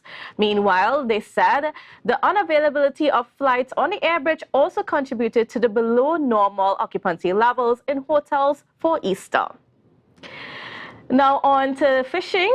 Fisheries Department from Barbados and Trinidad and Tobago will meet soon to discuss concerns about flying fish. According to Barbados Prime Minister Mia Mottley, the All Tobago Fisher Folk Association complained that Barbados fishermen are overfishing flying fish in Tobago's waters. Meanwhile, Minister of State in the Office of the Attorney General for Barbados, Corey Lane, said that under the Chaguaramas Treaty and the CSME, they are hoping to formulate an arrangement that will satisfy fishermen from both islands and will also strengthen the flying fish industry. And nationally, soon owning assault rifles and other high-powered weapons will be outlawed throughout CARICOM nations. It was one of the measures announced by Prime Minister Dr. Keith Rowley at the conclusion of the CARICOM Crime Symposium. He explained that individuals holding firearm users licenses do not need to own military-grade weapons for their defense. Additionally, CARICOM will be writing to the United States requesting their help in stopping the shipment of guns to the Caribbean. Furthermore, CARICOM committed to establishing a judicial policy to treat with crime that meets modern-day requirements and can be adopted by all member states. And that was the news in 90 seconds. And viewers, you know, the country has been quite abuzz with some of the things that have been happening coming out of that crime symposium, and whether, I mean, the theme of it was to treat crime as a public health issue. So it's rather interesting that, you know, with the idea of treating with crime as a public health issue, the decisions that came out were in relation to, you know, our guns, you know, for instance, making sure that our civilians cannot own assault weapons, those high-powered weapons that, you know, that are floating around in the space. So under the current legislation for the firearm users licenses, you can apply for any type of gun once you have that license. However, now soon there is going to be a stipulation that you can no longer own high-powered rifles or weapons. I'm not too sure what the government has in mind as to how are we going to get rid of them from our people, the ones that actually own them. But I mean, that's something to look forward to, and to see how this unfolds. And of course, this is going to expand throughout the Caribbean region. So we're gonna, yeah, it's gonna be something interesting to watch and see. And for now, we'll just go to a quick break. And when we come back, we're gonna get into some of today's conversations. Tobago, it's time to go. Sweet like Tobago, here's the real deal. Nothing sweeter than when your internet fast all day, every day. I telling you, it's real nice when your home internet and TV package fit your budget. Well, if that's what you want, you're safe with Digicel Plus. Sign up or switch to Digicel Plus now and pay $0 for 1 month. Plus, plans start as low as $199 and you get installed for free. Visit digiceltt.com or a Digicel store now.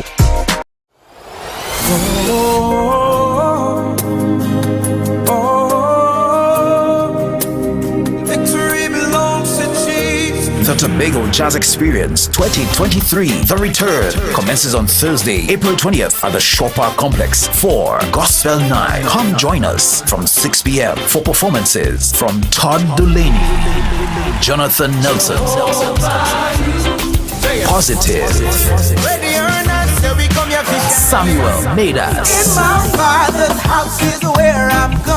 Blessed Messenger, Chosen Remnant, Chantal Lindsay, and much more. This all-white affair is a night of praise and worship you don't want to miss. Let's come together and celebrate as the stars of gospel unite for one night only. Get your tickets now, either online or at ticket outlets nationwide. Also, check the Festival Commission's website at www.tobagofestivalcommission.com or call 639-4441. Come enjoy Tobago Jazz Experience 2023, The Return. Much more than music. Everybody only worrying. Never ever worry. Don't mind how things looking hard. I tell them never ever worry. If your nice car get damaged bad, I tell them never ever worry. What I'm saying is true. So just consider Tatil is always right here for you. I tell them never ever worry. Don't mind if life make you sad. I tell them never ever worry. If your house get flooded out real bad, I tell them never ever worry. What I'm saying is true.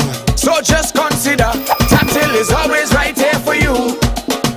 I tell them never ever worry. If sickness catch you off guard, I tell them never ever worry. If times fall on you real hard, I tell them never ever worry. What I'm saying is true. So just Tatil will always be here for you.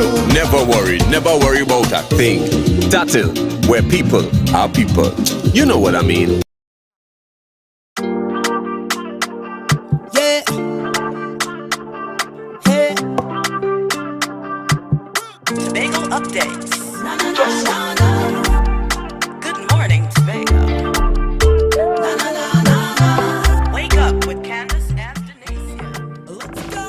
Welcome back to Good Morning Tobago on Tobago Updates. Well, viewers, you would have heard from the news in the space that we have some issues in terms of the payment of tuition fees for, students that are in Jamaica. That these are students that are on scholarship or accepting bursaries from the Tobago House of Assembly.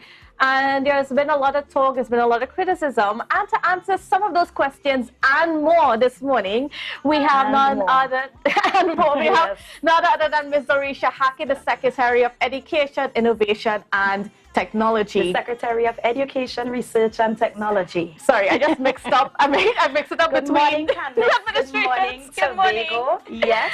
Yes.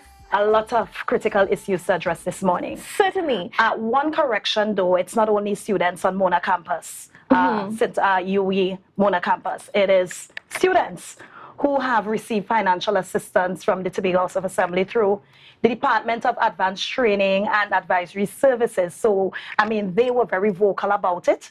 They were keeping in contact with me and, I was very much on that scenario, but it's across the board. So, I just don't want us to isolate it to this particular academic institution. So let's just clarify that. So what went wrong? We have the students right now complaining that they're not able to get the tuition fees, and as a result, they're not sure if they can even write final examinations. Their situation is in jeopardy. We will address that part. As a Tobago House of Assembly, our Tobagonians fan, I come first. Yes. So that would be addressed, and we've been addressing issues like that as a Tobago House of Assembly even before this administration. Right. What went wrong is what has been going wrong in Tobago for a bit. There is a development budget, there's a recurrent, and I think a lot of persons are not aware of how it works. As it relates to these bursaries, grants, scholarships under that Department of Advanced Training and Advisory Services, it's allocated under the DP. All right, and the Division of Education, Research and Technology, of that 300 million, 33 million is allocated to the division. As you would appreciate, that 300 million is shared up amongst the divisions. And again, as you would appreciate, you don't get $33 million in your hand at the beginning of the fiscal, right? And so, just as my research says, from time to time, based on how it's allocated and how you actually are able to bring that money into your division, if it's not timely, then you have scenarios like this.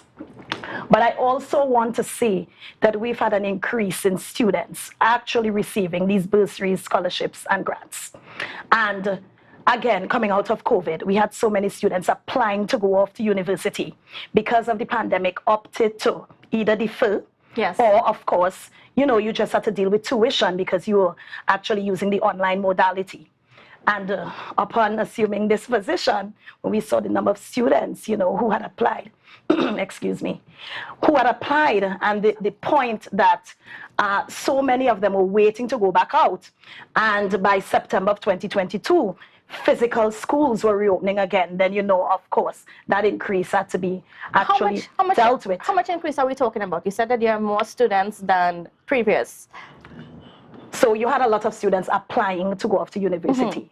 Some opting to defer, some actually just dealing with tuition. And so, of course, if you're not paying for room, board, and tuition, or if that assistance isn't necessary at that point in time, then the financial allocation or what you're budgeting for is going to be less. And then, of course, most universities opened physical doors again in September 2022. But outside of that, the point at hand is scholarships, bursaries, grants, and the division's financial assistance commitment to these students. And the fact that these students have this contractual agreement with the division, and there's certain things they have to do and certain things we have to do as a division. And we've found ourselves in a position where that allocation not being, we don't have it in a timely manner, the way we're supposed to get it, then that's the scenario. How Much money is supposed to be going out to these students? What are we looking at? Well, it depends. So right now it's $900,000. Thank you. Yes. Excuse me. So $900,000, and this has been more than in previous years. By September it's going to be 1.9. So it varies. What's the commitment? How many students? What's the programs? If they're in the final semester, if they've just started. So the allocation changes. It's never, the same. However, at this point in time, 900,000. And as I said, not only to Mona. Yes. KFL, St. Augustine, St. George's, so it's across the board. No. At this point in time, as in to satisfy the outstanding. Now, if I understand the situation clearly, and based on some previous explanations that were given, there were some delays in terms of the budgetary release, the allocations that we receive at in the quarterly. There was a delay. Is this true? So, and that's the thing, Candice. It's not. You saw about a month or so ago the Division of Food Security, Natural Resources, the Environment and Sustainable Development had some challenges with their development workers as well. And so it's indicative of a larger issue.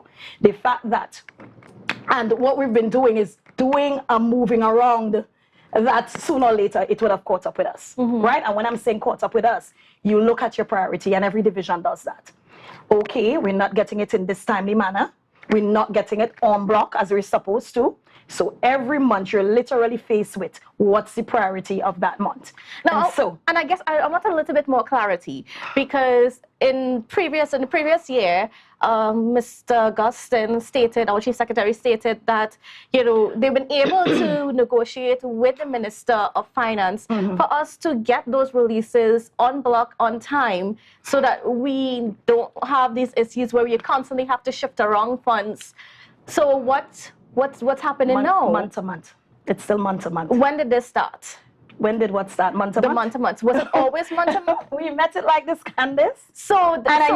And that is inherently the issue. So I'm trying to get the story right, because I mean, we had the Chief Secretary on several platforms saying that he was able to speak. So last year, and they got probably like a 2-month advance. Yes. But I'm saying consistently as a Tobago House of Assembly. So it has not been consistent. No, it has not been. And so the modus operandi for the last how many years has been that month-to-month scenario. And when you get it month-to-month, as if you're in your home and you're trying to plan, if you have that finance in front of you, you can say, listen, these are the items I'm going to focus on for whatever period, right?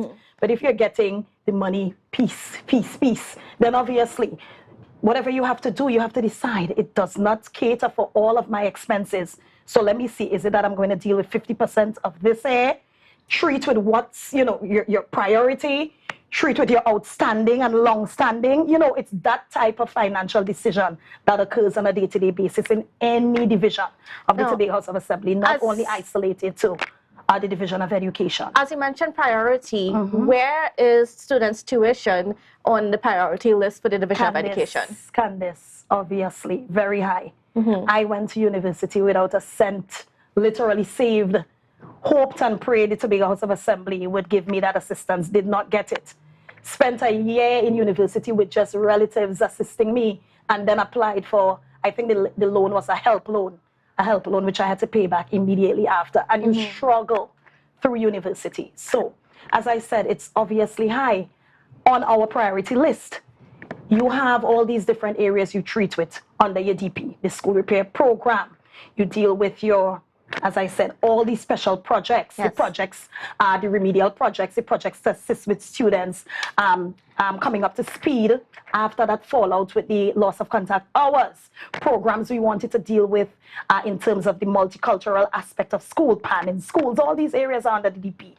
And so in any given year, you look at that money and you have your priority areas and you have the areas you want to be able to expand into, especially if after your strategic direction you see we're hovering between 7 and 8 as an education zone. Let's do some projects or get into some programs that, you know, would definitely speak more to literacy and numeracy. So you have different ideals based on your strategic direction, but there are particular items that remain constant. And financial assistance is one. It has been there. The department moved actually out of, I think, the Division of Finance at one point in time, or was it OCS?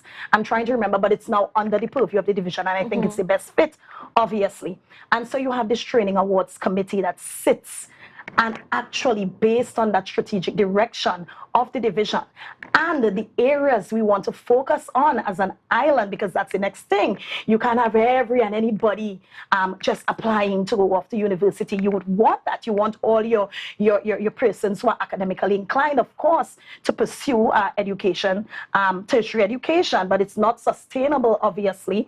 And so you would focus on the areas Tobago has as a part of its island's vision.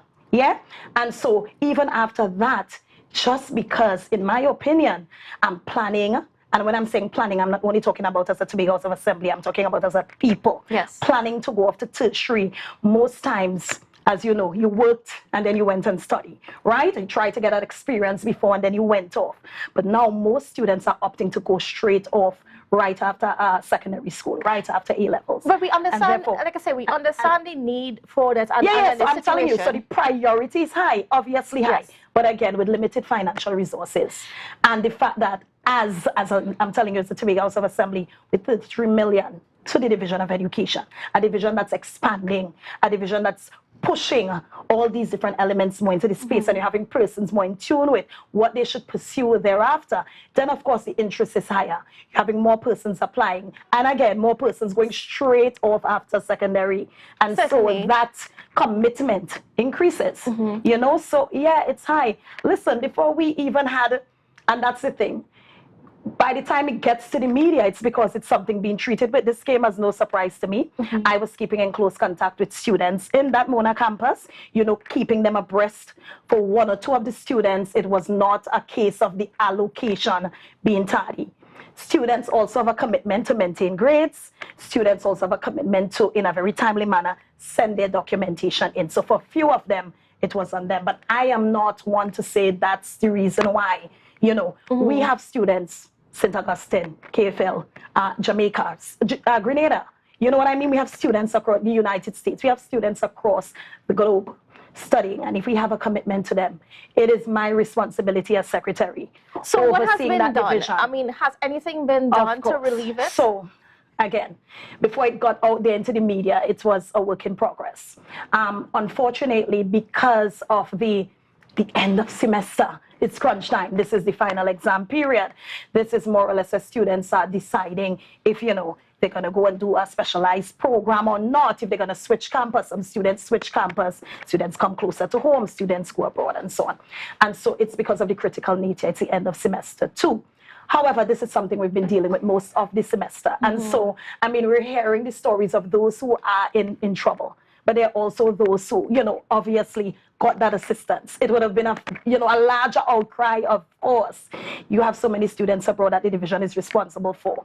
And it's just unfortunate that in all the shifting and moving around, it did not happen in time, and now it's out there. And so, of course, as secretary, the responsibility is mine, and I understand that. And we were working very, very quickly on it. That $900,000, again, as I said, in the moving around, and you look in a division, and you know, that's how we operate on a day-to-day, you know. You literally cross-divisional collaboration. Secretary of Finance is also the chief secretary. He understands the fact that it's not perfect. It's not a perfect scenario where I can even write in my own division, find that money at any given point in time. What about the contingency fund? Because we have the contingency fund set up for emergency, and yet, I mean, this situation could qualify for an emergency where, I mean, you need to pay this money so that our students are taken care of because they are in a foreign country. It didn't have to get to the contingency fund. Okay. It just needed that, as I said, it just needed that, listen, where immediately, we're having a challenge, where immediately we can, you know, do that reallocation. And so 900,000 immediately. but we already project that by September it's going to be a 1.9 based on the applications we have inside and so on. And we usually don't have this challenge for September, you know, because you're coming to the end of the financial year, you know what you have, you're preparing for budget. But this second semester poses the most challenges. By this time, you're into mid-year review. Yes. You're seeing what you've spent, you're seeing what you have left back, and then again, coming out of such an extensive school repair program, as you would appreciate, $42 million, because of the issues we've had, long-standing issues, and the fact that we've been close to 2 years. And that also, you know, pulled a lot from that DP.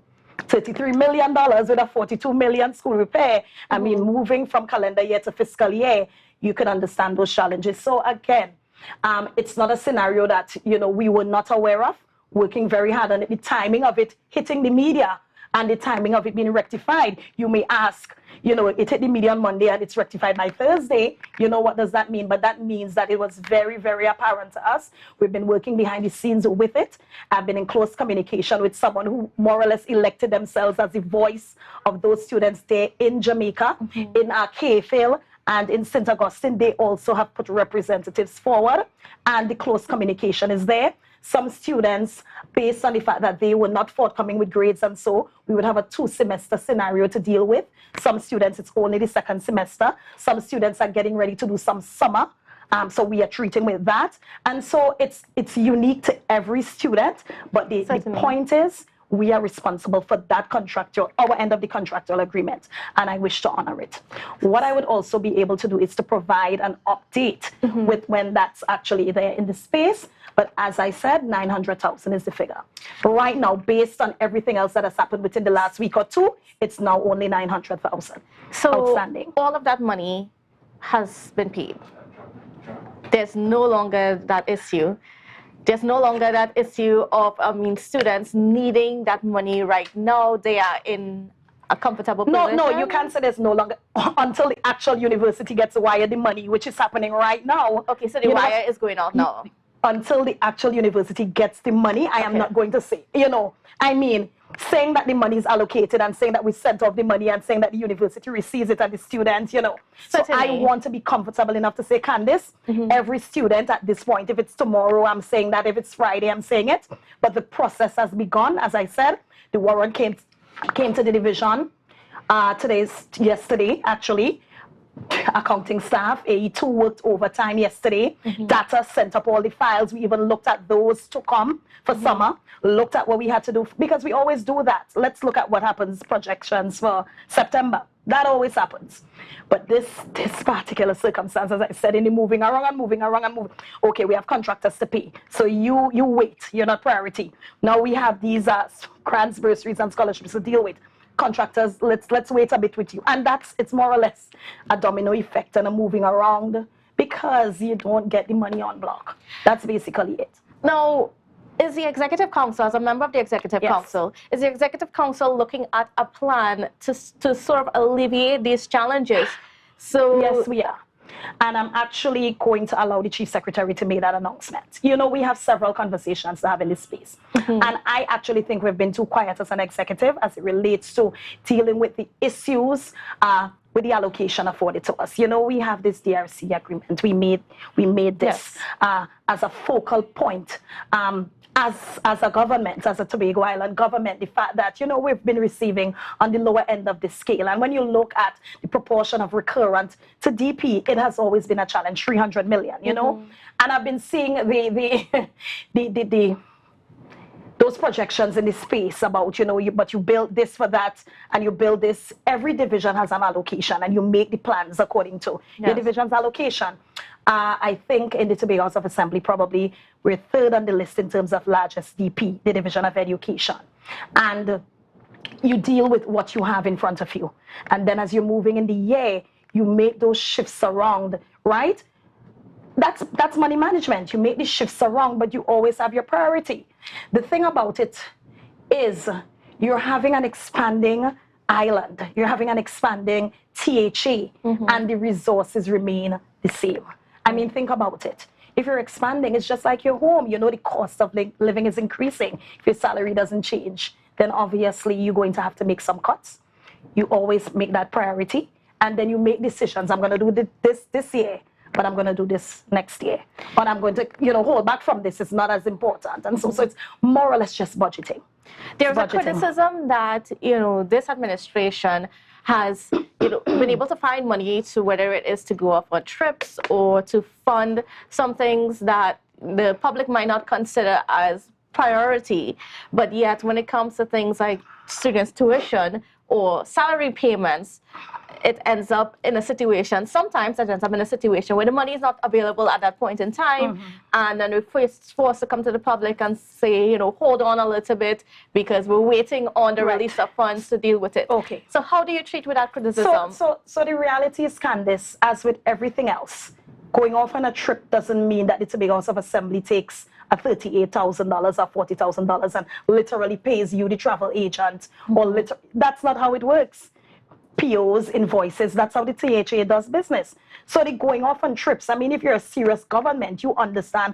I haven't seen any of my colleagues go on a vacation or go on a trip where they're lying on, this beach, sipping a pina colada. These trips, just as the central government, are essential for development. As a matter of fact, if you're really serious about governance, you would understand what that exposure does. What I'm thinking is happening in the last 2 or 3 years or so, because of the pandemic, we've not seen overseas travel. And the place is opening back up. But when you look every 2 or 3 days, I'm seeing ministers on trips.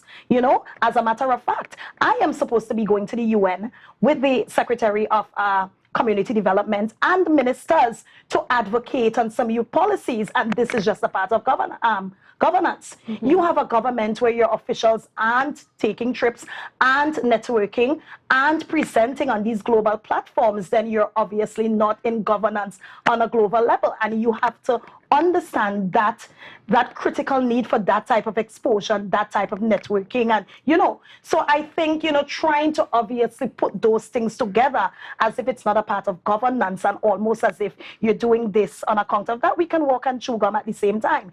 The issues we're facing with is the budgetary allocation, and that doesn't mean that because you have those issues that you just shut down governance and priority is always it. There are trips I actually refuse to go on. There are trips I refuse, and again, you prioritize. I refuse to go on this trip because I can probably send another technocrat where the overall cost is going to be less, or I can liaise with a minister thereafter and get the information. But if there's a trip where Tobago has to show up and show out, I'm definitely going to be there. And I think that should be the way we see governance, right? So trips, I'm trying to figure out what else, we've made priority. But what I think happens is people look at the divisions, and you may see a project happening in one, but another division having an issue, and then you're saying, but you can have money to build a stage in the sea, but you can't have. You understand what I'm saying? But there's a difference also between developmental expenditure. Right, I was going to get to that. What I think we also need to do as a Tobago House of Assembly is explain the allocation. Explain what happens on the recurrent side, and explain what happens on the capital development side. Explain, listen, these are your bills on the recurrent, these salaries, paying for the buildings that we rent, just treating with the day-to-day expenses. And the DP, those projects, those, what I mean? Those plans to progress the island. And I think people, even with the way the projects are done in infrastructure, the design, build, finance, you're hearing the 300 million is done already, and that's why, you know what I mean? And I think we need to educate the public. And I think if we educate the public so they can know, listen, design, build, finance means you build the plan, you come up with the plan, you build, and we almost on terms. So we may have to go into layman terms. So you would deal with courts or standards. I pay you. Higher purchase arrangements. Yes. And so doing that can happen while the Division of Education focuses on what they have to focus on. What I would have to do, and what I've been doing as secretary, and that's the thing, you have so many ideas. You come into this job, so many ideas, and you have to shelve some of these ideas because the financial reality is just not forthcoming for you to push forward with those ideas. And again, education and pursuing higher education is priority. And if we're at this stage where a priority item, is falling into a scenario where you have students crying out, and rightly so, then that just speaks to the larger issue at play. If they're prioritizing and even the priority has a challenge. But I am going to implore my colleagues for us to engage on an education campaign. and not one where, you know, we're using the jargon that the man on the street is not in tune with. I think we really need to, in layman terms, explain. Now, right? Break it down. Is tuition under the recurrent parts of the budget or development? So what the Training Awards Committee pulled together under the Department of Advanced Training and Advisory Services is. So the allocate. So we can't just say tuition in a broad basis because we can speak to what happens in primary, secondary, right? So, but I'm talking about scholarships, bursaries, and grants, DP.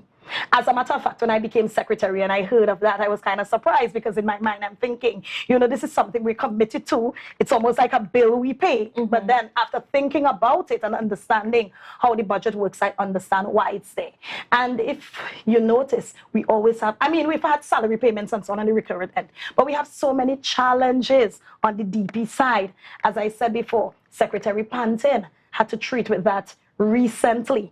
And, you know, when I saw that happening, I was like, when there's smoke, you know, when you're seeing smoke, prepare for fire, because if it started showing up there, then obviously the moving around, you run out of moves after a point in time, you know? And so I really tried to deal with it.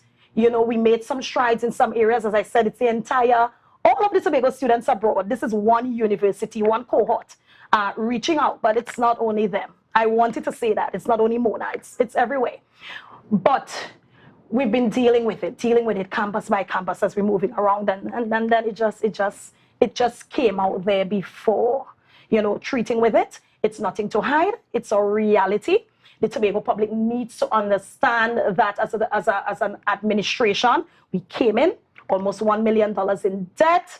I was telling the chief secretary how embarrassed I was. I went to a forum in Trinidad and took a PO, and the hotel was telling me, you know, get your credit card out, you're blacklisted there.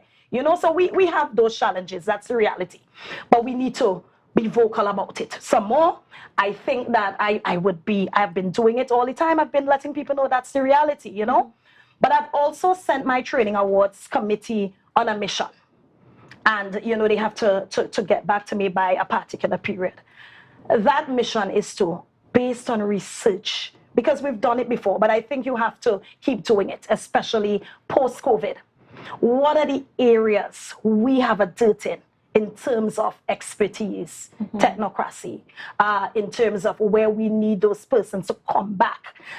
Because we have brain drain, it's a reality. Yes. And we also have persons pursuing careers and, you know, trying to come back to fit into the Tobago space. And there's just no room for them. And there's a mismatch in terms of how many persons are going out there, getting that tertiary education and coming back and not getting value for money in terms of, you know, what you actually earn after that investment. And so that is their task, to embark on that research process. Let's see what we need as an island. And let's actually have a tier system of how we allocate those financial assistance resources. We can't have 100 persons studying business management, but you know, we want a forensic pathologist in the space, or coastal engineer, or marine biologist, because that's the direction we want to pursue. But if we're looking at some of those career options, for instance, let's take marine biology, marine sciences, and it's actually wider than just simple going and studying the corals. Of course. But when you look at the school system doesn't allow us as students to be able to go into the water and to explore and learn and be exposed. It's one of the challenges that, for instance, Mr. Alvin Douglas has spoken many times about. And Candice, let me tell you, and that is why I said you come into this, and I'm not lamenting it, it's just the reality. I've learned to accept the reality and learn to work around it. You come into this seeing the flaws, the gaps. And again, if I don't know what the thing is, I may not even pursue it. So promoting it is a challenge. And so you're thinking, okay, I'm looking at the end point, but how do I get there? What do I need to do in the early childhood care and education system to open the minds of my students? Yes. To get them excited and not the typical, I want to be a fireman, I want to, you know, what else is out there? And again, you would appreciate moving out of COVID. You've seen how digital media, social media, how these platforms have created employment and different careers where you literally, once you can present, use your voice well, you have that creativity, you're able to manage a platform on your own. So it's not just the traditional areas. To move from the early childhood to the primary and and have students again exposed to that, not traditional jobs and careers. And then again from there to secondary school. You just said it. We have reefs here on the island, but do we allow our students or fourth form or fifth form students to actually study, you know, what's happening with the corals while they're being bleached? Why, you know, our persons are not appreciating them? What's going on with species on the reef and all of that? You don't have that. And then you want them to be a marine biologist without the exposure. And so when you look at even taking it there, you need to make some investment. And in making that investment, you create, you know, the plan you want or the vision you have for the island. That requires money. And you may start a really exciting project like that. You work the budget out and so on. And halfway in, you realize that, listen, because the allocation did not increase, you started that, and now you're running out of money to pay your teachers their gratuity or their increments. And again, that gratuity increments as a scenario is, you know, not something that I'm coming on in the last year, this is what I'm owed. You have years of gratuity and increments, for example, piled up there, and you're trying to treat with that while treating with your students abroad, while treating with your contractors who are actually, you know, dealing with restoring your plants or H plants across the island, dealing with the school feeding program, dealing with your maxi taxi drivers that are literally taking your children to and fro at any given point in time, with just a $8 million increase between, you know, the last administration and this one based on a budgetary allocation with larger responsibility. So Candice, it's just about money management. And we're going to get into a bit more about that money management and in terms of the plans for developing education. But we're just going to take a quick break and we'll be right back. Okay. Let's go. It's a brand new morning, rise up to a brand new dawning. As the passion start to rise, the energy fill the sky. Do more, live more. Do more, live more. Oh. This is how it's gonna go. They better look up and look, 'cause this is your show, and everybody's gonna know. Say it to them once again. They better look up and look. This is your show, and everybody's gonna know. That's how it's gonna go. They better look up below, 'cause this is your show. Welcome to Limage Parfait Day Spa, your urban oasis and wellness center. Our services includes massages, treatments, facials, pedicures, weight management, detox programs, and much more. Call us today at 624-1452 or 720-7474. Trinidad locations and Bonacore, Tobago at 273-7772. Let us treat you like the VIP you are. It's a different type of thing down there. And we party till we drop down there. With a lot of pretty girls down there. Down in Tobago. Yeah. Hey. Tobago updates. Good morning, Tobago. Welcome to Good Morning Tobago on Tobago Update. So, on viewers, we are continuing our conversation with the Secretary of Education, Research and Technology, Zorisha Hackett, in terms of just some developments in the area of education, especially for Tobago. Now, coming out of the crime symposium yesterday, CARICOM Crime Symposium, where, you know, our heads around the region were looking at how are we treating with crime as a public health issue. And quite a lot of the conversation yesterday centered around education, especially where our children is concerned. Now, there's, of course, a responsibility of the parents to ensure that, you know, they raise their children right and so on.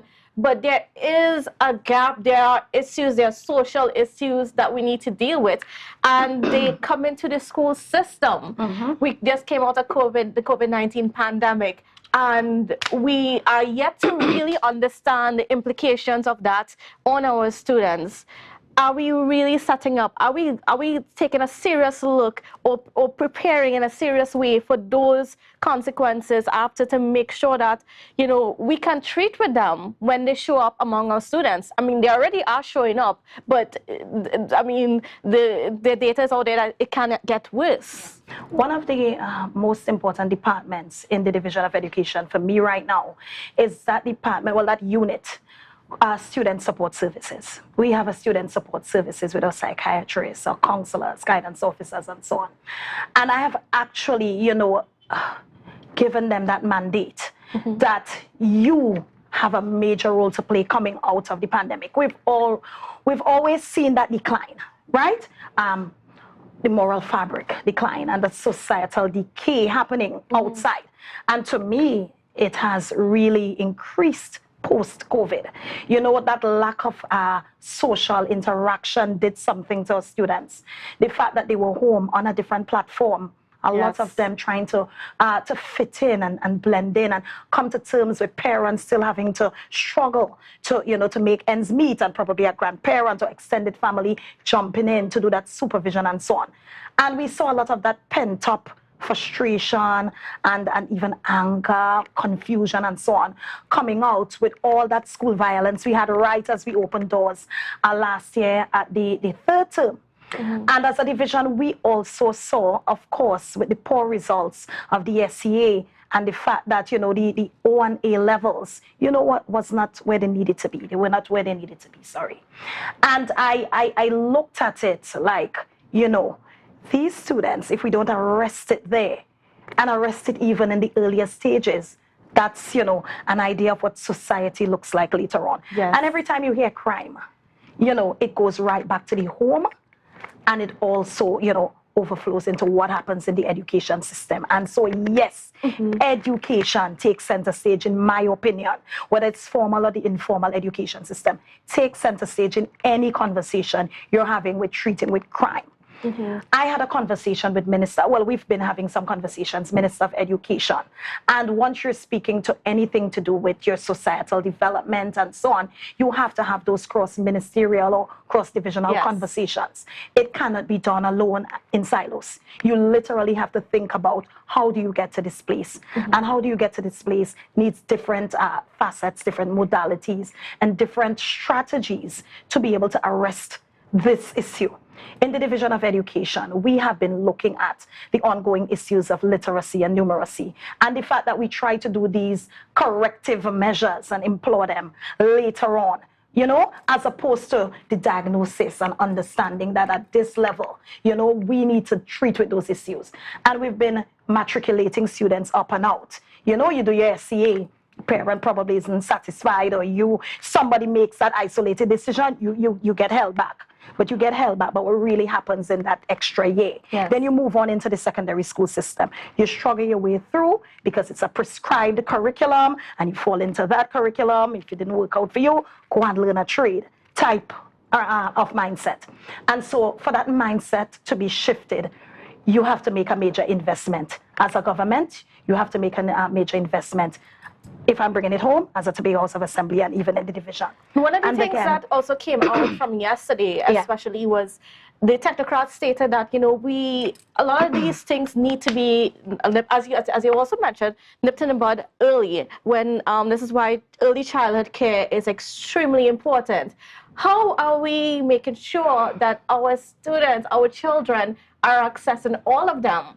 Are accessing early childhood care? Because I think it might have been either Barbados or Jamaica reported that they actually saw some success in some of their programs when they got the children in at that level, in terms of, you know, turning around some of their situation. No matter what their home life was, it was able to be turned around, because especially when it comes to violence, because we have crime, but we also need, as a Caribbean, we're also treating with violence, and it seems to be getting worse. So how are we making sure that all our children in Tobago get into that early childhood care structure, and not just in the early childhood care structure, but also being able to be taught the right things? Right. So let me go back to student support services. I have actually charged student support services, just as the other units in the Department of Education, with that cross-unit collaboration. You have the early childhood care, primary, secondary. And you have challenges where a student, because in my opinion, when you look at these first world countries, they start education a bit later on. They focus on socialization. And that is because they want to look at the students' interaction outside of the home environment. And you're able to pick up on these social elements. You're able to really look, this is an introvert, it's an extrovert. This person, mind works in this particular way. This person is more creative with their hands. And you look at the different learning styles and different intelligences, and you're able to determine, you know. And after that stage, they get into the primary school. But I think that that transference of what was observed isn't really there. Right? And that movement from one level to the next, and that interconnectivity, and the fact that you should have that really immersive methodology of understanding. The child that left me at 4.5 in whatever preschool had these challenges. And now you're taking them up in this primary school. And so I want you to focus on that with this child. But you have a scenario where you're learning over the child, right? And the child comes in, probably with some issues at home, probably single parent, and so on. But, you know, I never really look at those home scenarios as the be-all and the end-all with children. I've seen children come from homes, both parents, you know, and I've seen children. So that shows you how important the schooling is, right? We have to look at several issues when we look at that. We look at class size. We look at teachers being trained to observe, but not to diagnose. I don't think that's their role. But this unit that I'm talking about, a major investment needs to be made in them, because you need to be able to, we don't have the luxury of every child having this opportunity to sit in front of someone, and right? But you must have that facility that if you're identifying a challenge, that they have that interaction with the diagnosis, and not just by anybody who isn't trained to say, I think your child have ADHD, or I think, no, I'm not talking about that. I'm talking about a robust system that is committed to assisting with that area, so the intervention happens early. And the intervention isn't a one-off intervention where if you move from one academic institution to the other, you start over, you're lost in the system again. So I'm talking about continuous assessment and intervention that treats with these issues. And we've had conversations with our school administrators. We've had conversations. We literally brought the entire unit together, and we've had these real conversations with principals, and that's the cry. You may have a guidance officer, but one guidance officer with 800 students in a school. Certainly not enough. Or a guidance officer whose expertise may be in this area but not in this area, or who has a passion for something but not given the resources to get it done. And it's the reality, you know. And when you have students who, and I as a teacher, I saw it, the students who give the most trouble, most times it's attention. They're lacking simple attention. And those are the students I used to reach out to most, because you have an opportunity to, you're not trained for it, but you have an opportunity to transform a life. And most times that student, make them a group leader, or make that student responsible for coming up with the end of term project. Give them a responsibility on a daily basis. And you see a total turnaround, because the attention does something for you. Most times, the home doesn't give them that, right? And the bully or the student who is very introverted, because those are two opposite behaviors, you're going to get that. You know, you're going to get, if you research, if you do the background check and so on, you're going to get that. But what about it also in terms of socialization? Yes. Because, I mean, it becomes even more of an issue now coming out of the pandemic. You're and correct. we're realizing that a lot of our children are growing up, they're not learning how to socialize properly. And a lot of times they end up turning to violence to express their emotions. And that's why we're seeing some of the school fights that are coming out. Yeah. So then how are we treating with that part? Again, so... That's a difficult conversation to get into, because I look at my two children, and personalities have a lot to do with it. Personalities definitely have a lot to do with it. But I think as parents, we ourselves have to instill that confidence in our children and have them understand their value and their worth. Some students, especially in the teenage years, you know what happens there. But some students go out looking for that. Yes. And you look for it, look for clique, friends, you look for some activities to get into, and so on. as a school system, a lot of our teachers feel overwhelmed because you know, you have 30, 40 students in front of you, different personalities, different home environments, all coming to you for you to impart knowledge. But you're more than that in a classroom at any given point in time. And so again, post-COVID, the lack of socialization really did something to our children.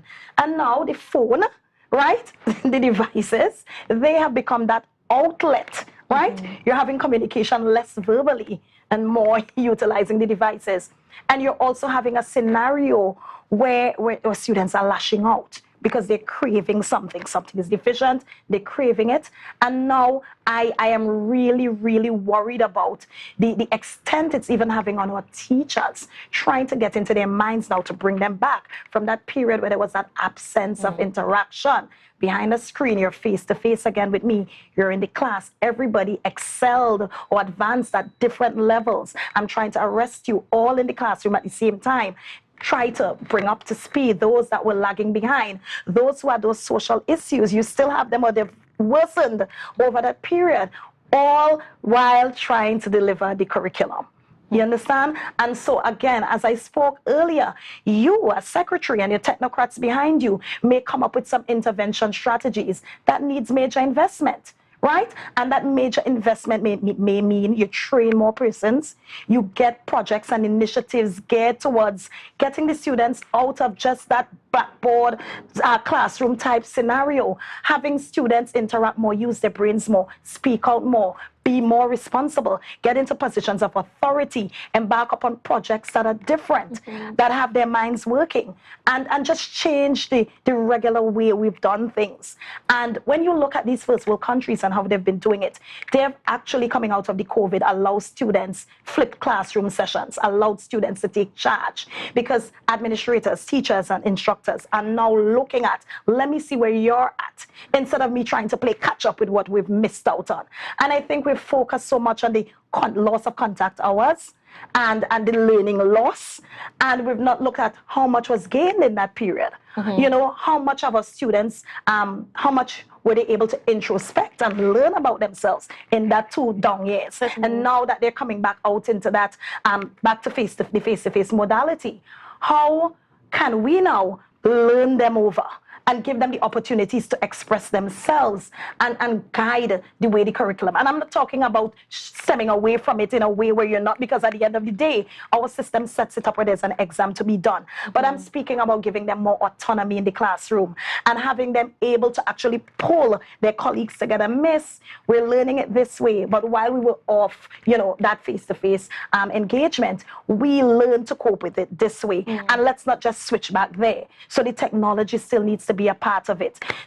Teachers probably need to find more interactive ways of having conversations again, engaging in teamwork and group assignments. And again, that flipped classroom scenario is one that allows the students to take charge, and the teacher can now fall back and say, you know, this student used to be more vocal. I'm not seeing that now, so let me, or this student was less vocal, you know, and observe. And I think the classroom needs to be one of more observation, not just the coming in and you have a, you know, a syllabus to impart and you have 2 periods to get that done. More observation. But the division, and I'm speaking localized now, the division has to bring that support to the teachers. Where are we in bringing that structure and, you know, bringing in some of those programs or those initiatives just to help, I mean, of course, not just the students, but the teachers as well. So I must boast, the division invests in teacher training. We do. We had a principals conference. It was the day after International Women's Day. I'm trying to remember what day that was. We have these all the time. We invest in our teachers. Is it enough? It could never be. It could never be. But I actually feel proud about that. And teachers are actually given that opportunity to see. We'll never, ever be able to give everything we need to give. We know the resources, you know, they're not infinite. And so that's always going to be a challenge. But I think that more support can be given. I definitely think that more resources need to be allocated, and I think the conversations need to continue as to what we really want. But again, you have the larger vision, and you're looking at all the stepping stones to get there, and money is the key denominator. Money is, you know what I mean? You need to. But I also think exposure. We have principals going on a conference in Barbados very soon. And whenever we have these opportunities for the exposure to be had, I am the largest advocate, the biggest advocate for it, because I want us to be able to understand that as an island, we don't have to be myopic in our thinking. Yes. And we always speak to the Finland and the Singapore and so on, but they started somewhere and they made an investment. And the investment was one where, again, you understood from a national perspective the priority. Not only education, I would always bat for education, but all these areas and the interplay between them. Yeah? And so I have that commitment, and I'm maintaining that commitment into our teacher training, into that resources, that element of resource management, and also the fact that you prioritize. The larger projects, they won't all get off the ground at the same time. And I've been learning to accept that, and I've been learning of the value of the smaller projects too, leading up to the grander scheme. Right. I've also looked at the fact that you wouldn't get everything done in one day, right? And you have to prioritize all of that while still ensuring that your gratuity, your increments, and your schools are maintained and all of that. But prioritizing is the word of the day. All right, and I guess that's how we're going to have to leave things, because we are out of time this morning. So I'm going to give you an update with the payments to the tertiary institutions. Yes, you're going to get an update. All right, great. Definitely. Thank you so much, Secretary Hackett, for welcome. being on with us and for spending the time and getting into some very important conversations no in the problem. space. All right, viewers, so that's it for the show this morning. Thank you for viewing, and have a safe and wonderful and productive day, and we'll see you again tomorrow. Thanks a favor to wake up and hear me neighbor. 60,000 people strong.